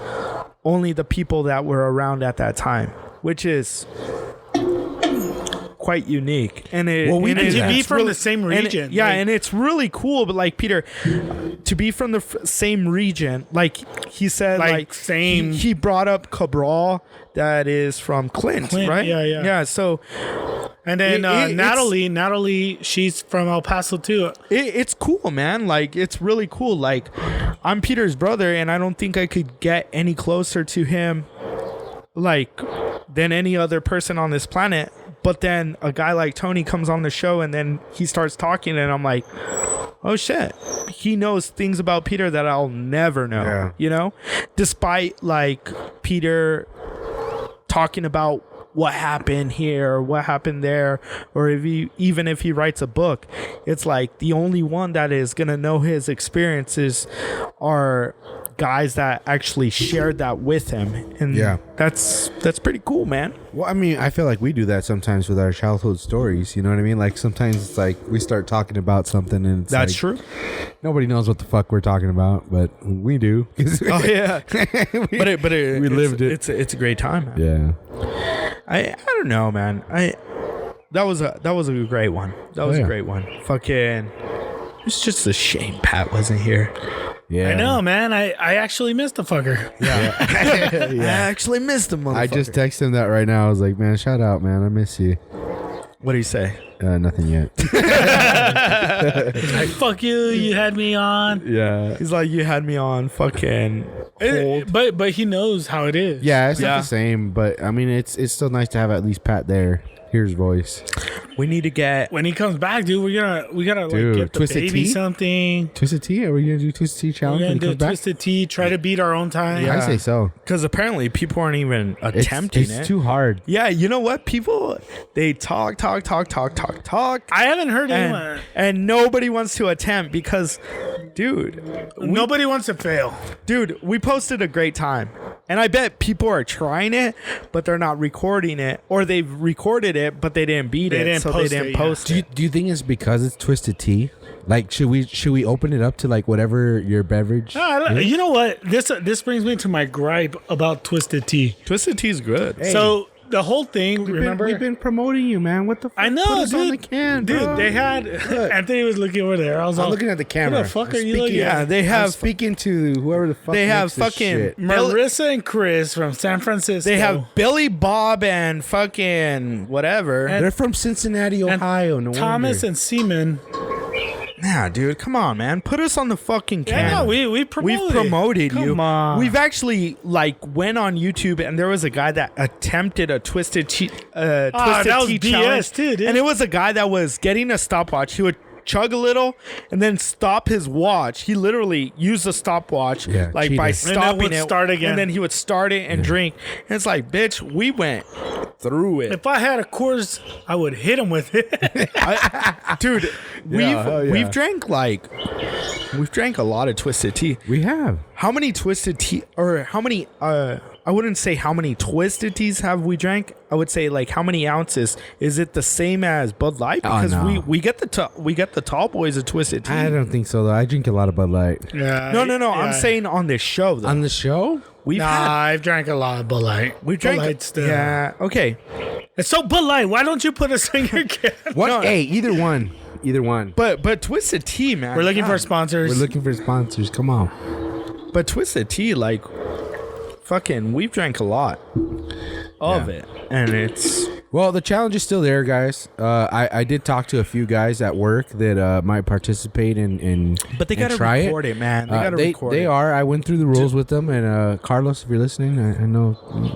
Come on, man. He even gave you the Come on, finger man. point. Finally names You licked come your out. lips and Yeah, pointed at come on. Carlos. Carlos. Yeah, bring it. Yeah, man. Yeah. Dude, I've kind of drank a lot today. I know. Abel never drinks. He like, I know. I know. I I usually kept looking at Abel like, yeah, he's drinking. You want a lot. another one? He's Yeah. like, yeah. But he was all into Tony's conversation. Yeah, I was into Tony's conversation. And it's because like dude, here's the thing. I like to hear other people's opinions. Well, that's the whole show. We talked about this when we started. And that's why we call it the middle's open. Yeah. We're not left, we're not right, we're the middle. Actually, we're left and right and the middle. We're everywhere. But it's like we honestly want to open the conversation to everyone. We want to hear what people have to say and stuff. And there's a lot of things that I agree on both sides, left and right. And that's why I was asking Tony some of the questions that I asked. Yeah. Not to agitate him or anything like that. No, you want to get his opinion. But it's more about and Tony gave a very good answer at the very end of our our conversation, and he says like, dude, that's good what you guys have, the podcast and your ability to have like basically an open conversation. Yeah, exactly. You know, Yep. it's not so much like we're gonna fucking feed this down and you guys fucking take it. You know, where we have one way of thinking and you guys take it. No, it's like, oh, dude, fucking, we're going to have an open conversation and let's hear what you have to say. Yeah. And I'm not going to get butthurt if we don't agree on it, you know? And so many times, like, we joke about it all the time with Pat being on the show, and like, there's like this, I don't know, there's like this aggression at times with Pat and I, where like, we're fucking talking about sports and he's like, fuck you, man, the Boston Red Sox and this and that. And Pat gets upset. He gets very passionate. And I stand my ground and we're going back and forth. Yeah. And Peter jokes like, you guys hate each other. And it's like, no, I love Pat, man. Pat's a great guy. But we like to have that conversation because like there's no point of fucking, there's no point of even conversing with someone if you already know the answer or the outcome. You know what I'm saying? Oh damn! What? Are you getting hand sanitizer right now? You want a little squirt? Wanted a squirt. But yeah, man, fucking great job, Peter. What? Did you go take a piss right now? Monday? He's like, I need to fucking put on my headphones. But I was like, did you take a piss right now? That I did. Awesome. Great job. All right. Closing thoughts. Peter. UFC tonight. I think it's going on right now. I think we've passed it. There's already a few fights that have already passed. Damn. I've been doing FanDuel. I didn't even put it. Who is it? Tyron Woodley tonight? I don't know. Woodley, yeah. Woodley. Okay. I'll catch the replay on ESPN Plus. Ooh, you know what we didn't cover with Pat? What? You got to speak into the mic, Chris. Oh, we didn't cover with Pat the Tiger Woods, Brady, and all that. Unfortunately, we didn't. You know what? That's a good point. We'll have to bring that up next time. Yeah, we didn't bring that up. Sorry, Pat, man. God damn. No. But Peter is passionate about the UFC now. He's the UFC's biggest fan. Well, that's all there is, dude. I'm not a NASCAR. I don't think I'll ever be There's NASCAR. soccer. NASA. Yeah, but I'm not a soccer. There's NASA. But they already launched. Okay. I gotta wait till they come back, and then well, they're gonna rendezvous, and then they're gonna dock on to the space we gotta center. go to Mars. I say let's go to the moon. I say let's go to the sun. People fucking sacrifice them. I'm being serious. Like, yeah, we go to the moon. Let's go to the moon, dude. I've never seen it, and like, dude, going back to when I was taking astronomy, my teacher said there's gonna come a time where, in this lifetime that we're living, we go back to the moon. No. There's not gonna be an astronaut alive that has gone to the moon. There's not a person alive that has gone to the moon. So that's sad, and that's what I say. Fuck Mars, dude. Damn, like, it's been that long. Fuck Mars. That's down the road. We've held out for so long. Let's go to the fucking moon. Let's relive it. I'm down. Let's relive it. I'll volunteer right now. Yeah, let's go to the fucking moon, dude. What the fuck? Elon Musk, if he wants to make a presence, like a civilians going to the moon, I'll volunteer right now. It doesn't right now. I would go. It doesn't make sense to me why people want to go to the Mars when there's so many people that don't believe we went to the moon. Abel. Let's go to the moon. Let's do this for real. Show them on these fucking 4K cameras that we have that we're on the fucking moon. Let's bring back let's fucking have a bowl of moon dust. So if eat it up for breakfast. If Elon Musk is like, okay, we're gonna take one civilian to the moon, I volunteer, Peter. You would volunteer? No, you wouldn't volunteer, go? Peter. You wouldn't go? I wouldn't go. Why not? I'm scared, fool. It's the moon. I'm scared to go. I would go. I'm scared to go to fucking the lower valley, bro. Right now, I'm sending a plea. I would go. I'm sending a plea to fucking Elon Musk. If you're gonna send one civilian with a whole Instead crew of sending a monkey, scientists and send all me. that, send me. I'll be your monkey, Dude, I used to hang out in a tree when I was a kid in the summers. I used to be there all. Simba. Apu. Chris says Apu. Apu's from fucking Simpsons. Fool. Rafiki. It's Rafiki. No, he's Oh, talking the about dude from Aladdin. Yeah, but Rafiki. Apu. Abu. Abu. Yeah, Abu Yeah, is Abu. Aladdin. That's a wrong Disney movie. Rafiki is from fucking Lion King. And Apu is from The Simpsons.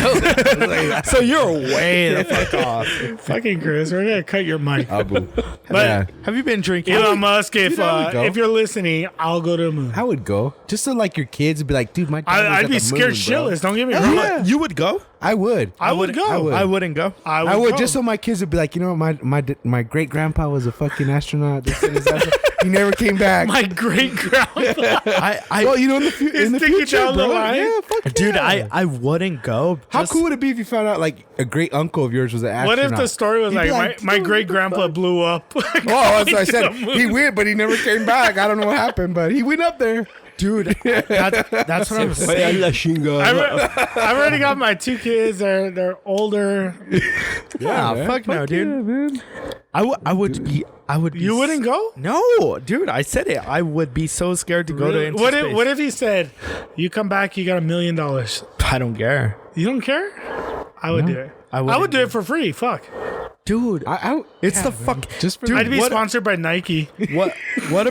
What about if shit hits the fan? You're just gonna. Well, then I fucking die. You're What gonna the be fuck? you're gonna be floating in space. Yeah, but your name will be known. You know what I mean? I don't give a like fuck. if you We're die, all- if we're you all die in gonna a car die. accident No, but I'm tomorrow, saying, like no one's gonna give a there's fuck no about you. guarantee that you're gonna die right You there. die and with then. dignity Well, and yeah, honor, but bro. I'll You're gonna fucking- be like, I'll just put on my Pandora and listen to music. I would rather being launched into the moon and die on my way there than being on my way to work. what and get about into if an you're accident just and dying? floating Like, in space? nobody fucking knows. Wait, eventually Floating in you'll space. die. Yeah. Floating in Hunger space. or oxygen. Floating in space, like You- you- Interstellar. you lose- like Interstellar. Yeah, but you fucking lose- Matthew McConaughey comes back and his daughter's 40 years older Yeah, than but him you and lose shit. oxygen. You're just gonna pass out. Like just- you won't even yeah. know what happened. It'd be You'll just easy fucking death, die. bro. Yeah, Fuck. that's the easiest way to die.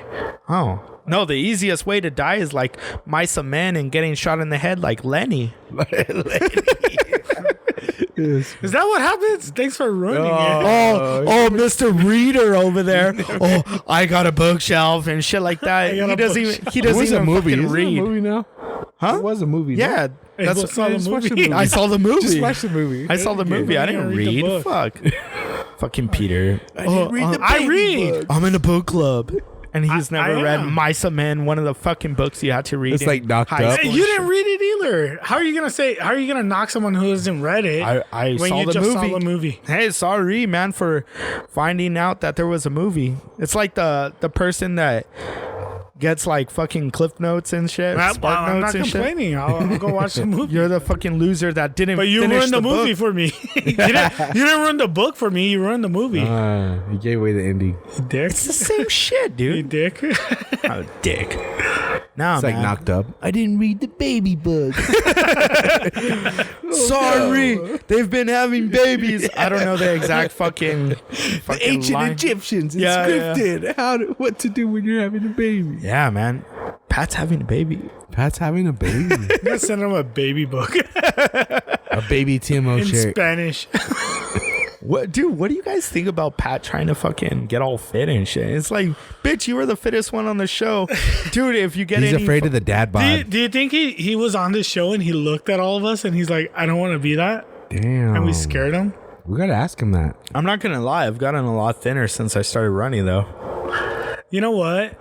Like, So that so the picture- other that the other picture day, that- my mom said that I lost my ass, and my girlfriend was looking at my ass, and she was like, "You have lost your ass." So I'm like, I'd rather be chunky with an ass. Me too. I'd rather have an ass Dude. than running every day. So the month of May, and I'm losing my best asset. dude, the month of Literally. May, I've hit like 70 something miles, almost 80 miles running. and I have no ass now. I'm fucking pancake ass. That Like- video you put up You ran a your while ass ago, off. where that guy has no ass. I am scared. Or somebody video? put up a video of the guy with no Oh ass. yeah, on Dr. 90210. I don't want that. I don't Yeah, want dude. no ass. Yeah, dude. Dude, that I'd rather be fat with fucking a belly with an ass. Yeah, that guy was the than be definition of fucking no ass. running Yeah. 3 miles a day. Yeah. So I'm thinking that like Why? it's only 1 month that I've been 1.5 months that I've been running. So if you run for a year, you'll have no ass, dude. I know you would think that I'm gonna get like muscular ass. You ran no, your it's ass like, off. Don't bring your ass. Exactly, dude. I'd rather have an ass. I think I'm gonna go back to Gotta do some fucking- squats, bro. so. Just do some Wings squats. and beer. Wings and beer. Wings and beer. Give me Wings an and ass. beer diet, That's bro. what my ass is made out of. They're gonna make a song. Wings and beer. Wings and beer. Give me my ass. Wings and beer. That's a country song. Any of you fucking country people out there, write that song. It's getting kind of dark in here. Anthony, where's the lights? I can't plug it in because we're using that plug. All right, we gotta wrap it up. Yeah, and we're at the 2 hour, shit. 20 minute. Damn. 2 hour 20 minutes. Yeah, Shit. Damn. So We had a good interview. and we cut off like 10 minutes at the beginning. what's our longest show? 3 Ooh. hours and 80 minutes. No, 3 hours and 80 minutes. Wait, no, I was Peter's like- fucking drunk. It was almost 4 hours. It was right under. No, it was right under 3. I think it was right at 3. No, we it had was- a 3 hour show. Yeah, The it one was with like Danny Cruz was the It longest was one. 3 and change. You know what? I think you're right. It was 320 Yeah. or something like that. Yeah, Thanks, dude. Anthony, I'm telling you. Danny, dude, No, Danny, you're right. You know what? Danny Cruz was in the studio, And we we were- drank for like 3 hours. We were going for the record. Pat left the show. Came We- back. Real, that's right. Pat left the show, and we still drank with Danny Cruz for another hour. That's true. Shout out to Danny Cruz. Yeah, Danny Cruz, man. Yeah. You know what? I've been posting a lot of. I think this was one of our top 10 shows, though. Yeah, we should do that. We only have 30. top 10 What, shows. 32? This was 32. Yeah, this is 30. So, yeah. This was second backyard show. 32. Yeah. Except you could hear like, Fucking motorcycle and train. Chainsaw, Fucking motorcycle. pigeons flying around and shit. Dude, I love. We're out here in the element. Dude, that you was hear funny the when. train coming, like fucking Thomas the train. Dude, that coming. was funny when he was like, "Man, you guys live in the hood or some shit." He was like, "You guys are in the hood." You hear It's the like- spray cans. Fucking George Floyd, rest in peace. Oh man, That's too soon, Peter. the truth. That's the truth. Yeah. Yeah. All right, Protest. let's go around before we close up shop. What do you guys really think about that shit that's going on around the country? Oh, I think that fucking that cop that got fired deserves it. I think he should fucking be charged with fucking murder. Not even third degree. Like the fucker knew what he was doing. Hell yeah, he did. So fucking I think he had 18. Was it Chris? 18. he had priors. and like 18 different times that he He's was been- being he shot, reported he or shot a Native American man too, and all kinds of shit. Dude. And then Fuck, the man. 3 other officers that were there, they all should be fucking charged with something. They all got fired, all 4 of them. yeah. But they should be charged with something. I was trying to get this out of Let me ask you a question real quick. If you were there filming that act, would you get involved or would you See, and No, I thought about no, that. no, I no, thought no, no. about- because And it discredits. I mean, it sounds fucked No, up. no, no. I wouldn't get involved. Really quick, Peter, sorry to cut you off. I wouldn't get involved. The only reason this has come to light is because of that person that recorded it. But okay, You know, hold on. It was no interruption of that recording. Does that make sense?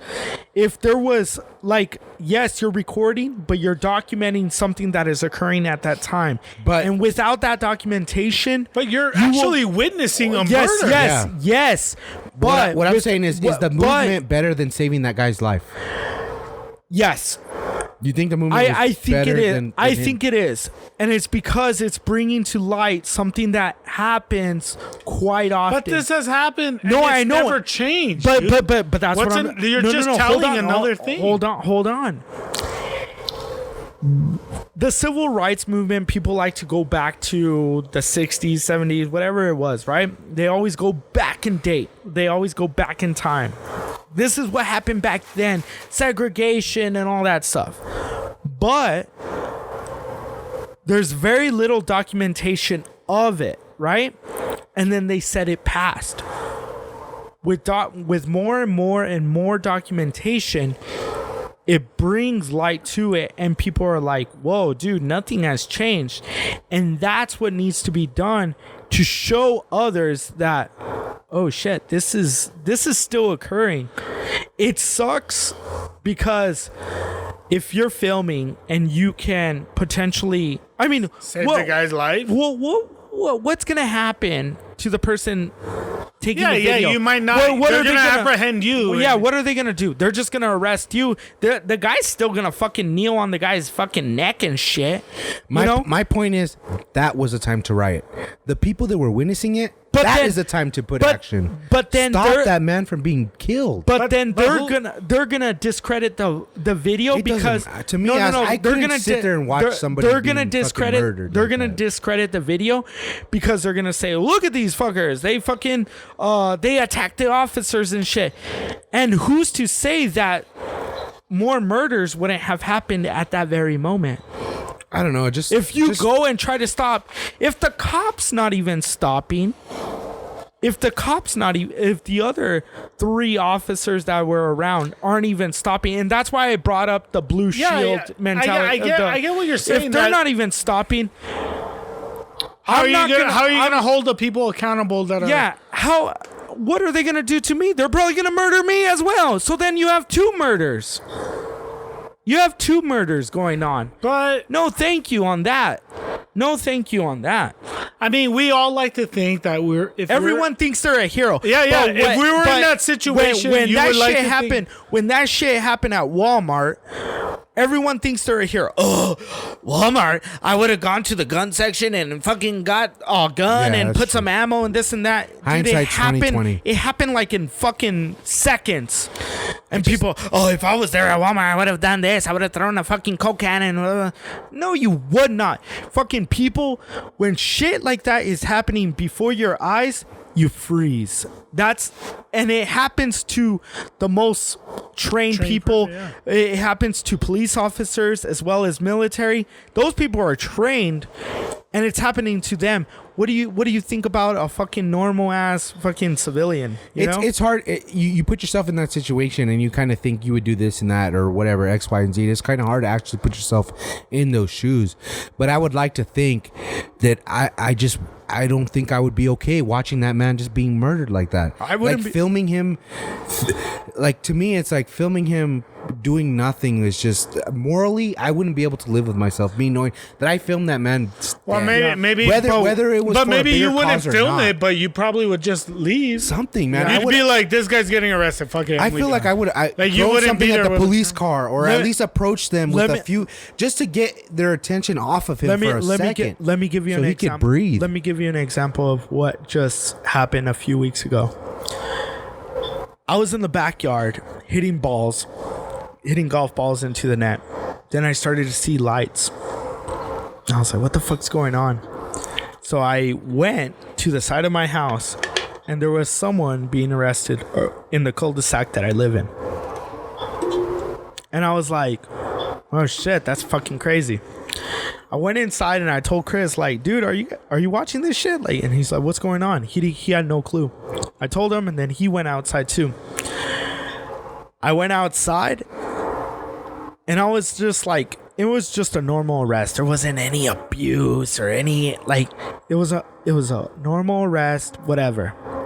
But I was like, I didn't want to see it, like, and that was my reaction to it. They could have done something wrong and I wouldn't have witnessed it because I didn't want to see it. And that's just my mentality. I didn't want to be like, nah, you know what? Like, I'm not filming it. I'm not the kind of person that's going to upload it to fucking Instagram, Facebook, Twitter, whatever it is, social media platform that I have. It's none of my business. That person was getting arrested. There were a lot of cops there. There were about 4 or 5 different officers there. I didn't want to see it. I just said, okay, I kind of see what's going on, and I'm like, fuck this, I'm going back inside. And I didn't want to see it. And like Peter said, you could have moved on. And it was not because I'm a coward, not because it's It doesn't pertain to me. Let me ask. So that person that filmed it, that was their way of, I guess, dealing with it or seeing it or whatever. If it was me and that was happening, more than likely, from my reaction that I had a couple of weeks ago from an arrest that was happening in my neighborhood, I would have probably had the same reaction to it of kind of like, okay, and then keep on moving. I wouldn't have filmed it. I wouldn't have stopped it. I would have probably just, it doesn't pertain to me. I'm moving on. And so am I a coward for it? You know what I'm saying? Well, let me ask you this. Is it because law enforcement was involved? Like, say you saw a man on the floor like that and another guy on his neck like that, and it wasn't a person in uniform. Let's just say it was random Joe Blow, whatever. Would you have done something? Is it just because he was wearing the badge that you think, you know what, I'm not going to get involved because they've got it? Yeah. Well, I understand what you're saying, but there has been times when fights have occurred around me. Well, fights are different, right? Because that's a dispute between two people. But if you see somebody doing the wrong thing, would you step in? And not saying that it was a law enforcement. Let me give you an example. I don't know. Let me give you an example. One of the first times I went to the Dallas Cowboys game, right? Very first time I had ever experienced that. Right across the street from the stadium, there's a Walmart. This Walmart gets fucking packed, right? Yeah. So before the game, we went to the Walmart, and I think we went to go get an umbrella because the weather was not very good. It was kind of sprinkling. Yeah. And so me, Amber, man, I want to say my grandpa was there too. We all went into the Walmart. As we were exiting the Walmart, mind you, the Walmart is packed, bro. Like shoulder to shoulder. That's how bad it was. Yeah. This is like an hour before the game. Everybody's there, right? I'm walking out of the Walmart, and as we're walking out, I hear this lady yelling. I hear some commotion, and I would say it was probably maybe about a block away, right? On the other entrance of Walmart. That's where the commotion was going on. And I can hear this lady like kind of arguing, and she's screaming. And then I see this black kid, I mean, he was probably a teenager, start running towards me, right? And he's running in my direction.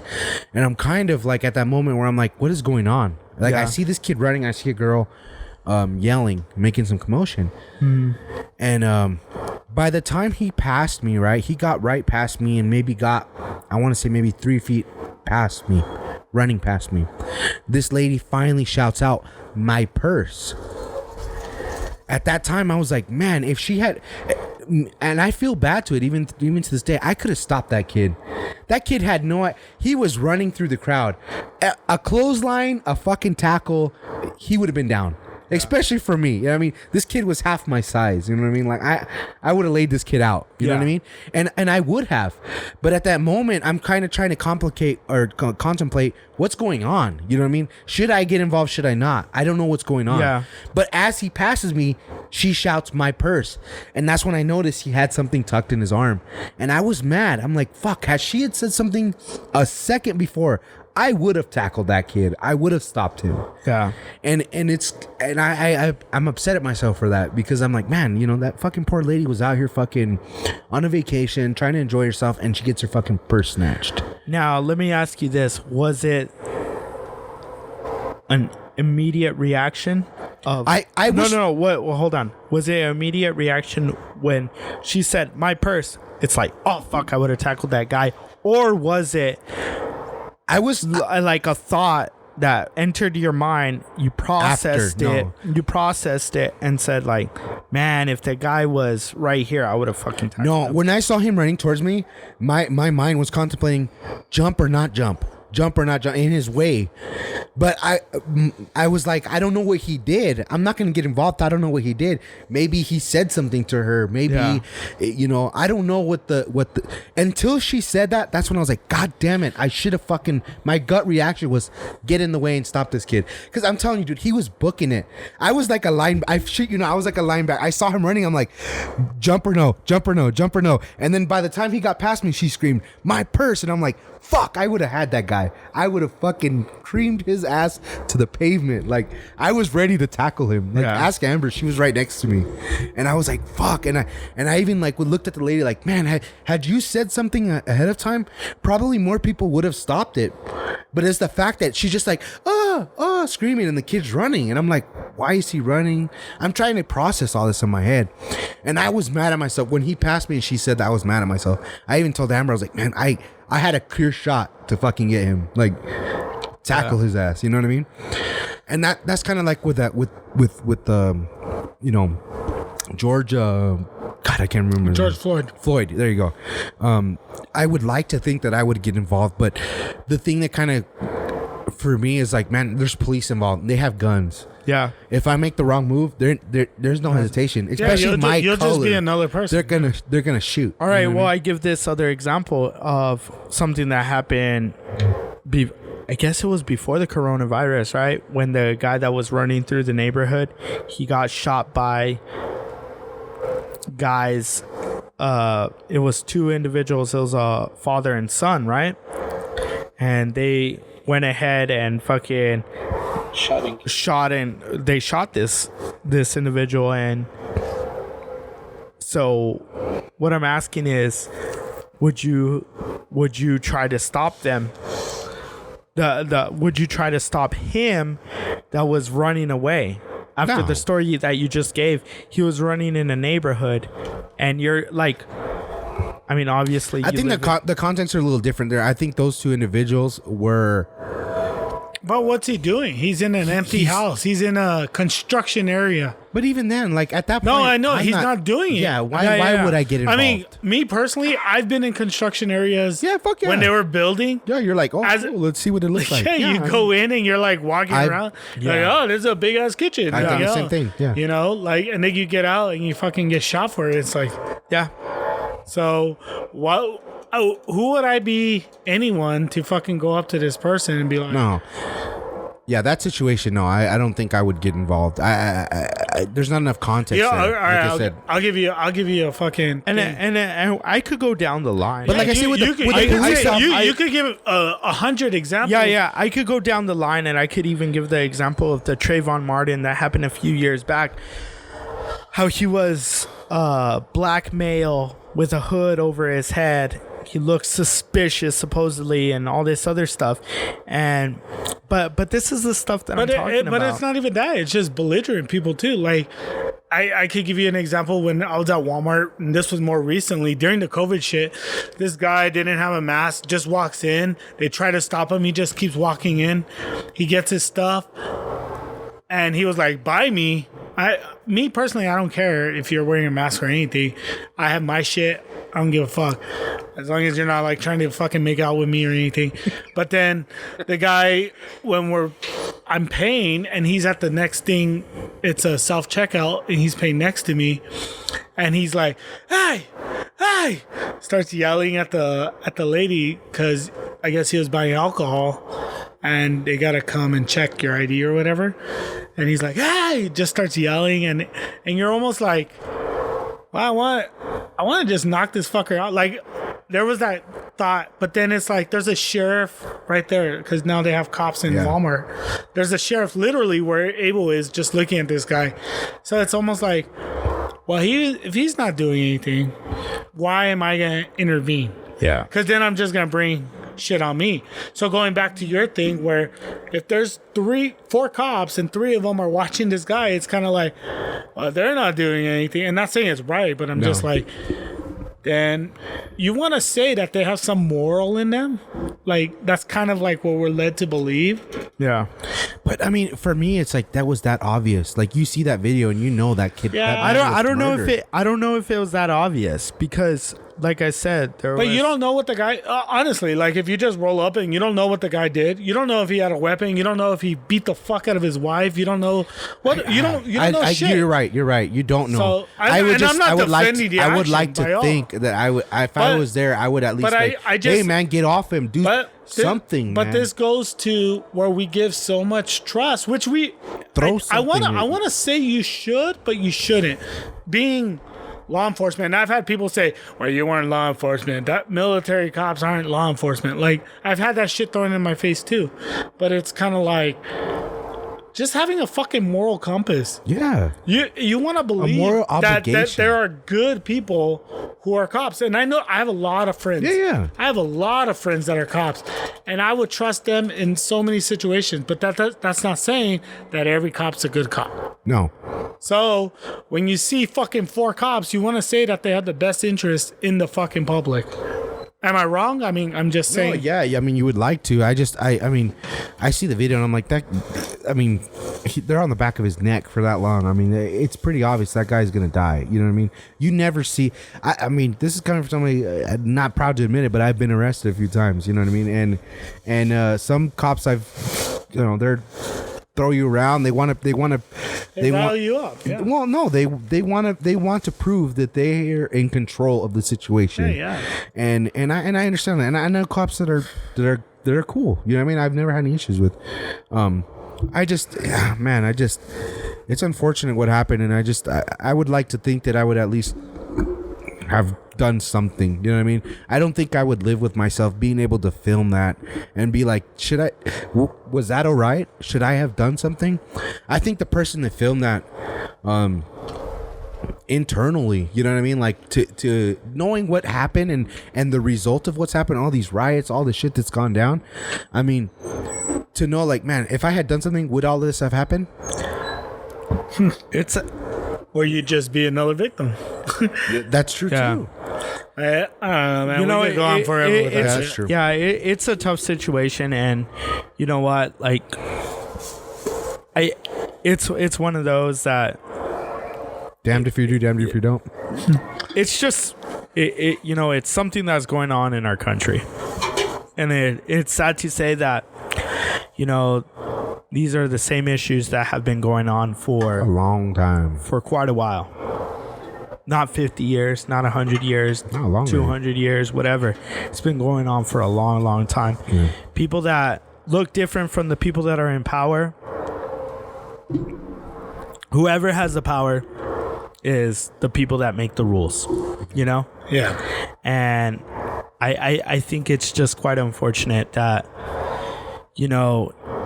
whenever there are peaceful protests of what is happening in front of us, there's scrutiny, and whenever there is outlash and there's obviously things that are displaying illegal activity and breaking into buildings and,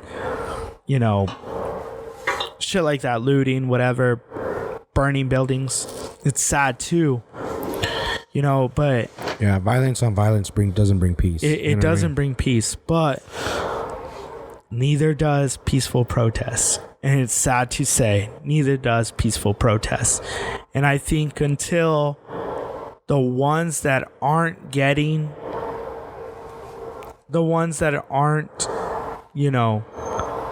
being profiled step up to the plate and actually represent those that are being discriminated against, this will continue, And I think that's what's sad, because like I mentioned, if it doesn't pertain to me, I'm kind of like, oh fuck, do I really want to get involved? And I think that's a lot of the attitude of the people that around this nation. If it doesn't pertain to me, fuck, man, it's pretty shitty, but I don't really want to get involved. I have a family of 4. Yeah. I don't want to take that risk, And it's unfortunate because this is going to continue, and it's a shitty situation, man. It's a shitty situation because not one or the other has changed anything. Not peaceful protests and not violence has changed anything. Yeah. And it sucks. Like I brought up to our guest today, Tony, there was so much scrutiny when Kaepernick decided to go the route of peaceful protests, of kneeling during the national anthem. He is not harming anyone. Could you say he's disrespecting? Yeah, I guess, if you say so. But he's not harming anyone. Yet, you had the highest person in office, the highest person that we say in ranks in this country, saying that's not right, this and that, giving his opinion about it, riles people up and says that's not the route to go, a peaceful protest. Then you have the alternative of something like this, where riots and people breaking into buildings and looting and all this stuff going on, and it's not the right thing. And I'm not saying it's the right thing to do. Yeah. So which one do you want is what I'm asking. Which one do people want? Yeah. They don't want to see this side, and they don't want to see that side. So what? Do they just want to suppress the voice? I mean, honestly. Yeah. Do they just not want to hear it? Do they want to suppress it? Do they want to just go along like business as usual? Like, what is it that people want? You know, it's a crazy time, that's for sure. I'll tell you this year has been a fucking crazy ass year, you know what I mean? Just everything. It's a belly flop into water. Never how I imagined 2020 when I was a kid, you know what I mean? Like, I thought we'd be flying in cars by now. Not dealing with the virus and still racism to this day, you know. It's just it's crazy, man. It's crazy to imagine that we could still have problems in here and still be exploring out of here, you know. It's crazy, man. So I guess with that, on that note, the sun is down. We're officially in nighttime. Yeah. I could barely see myself on the camera.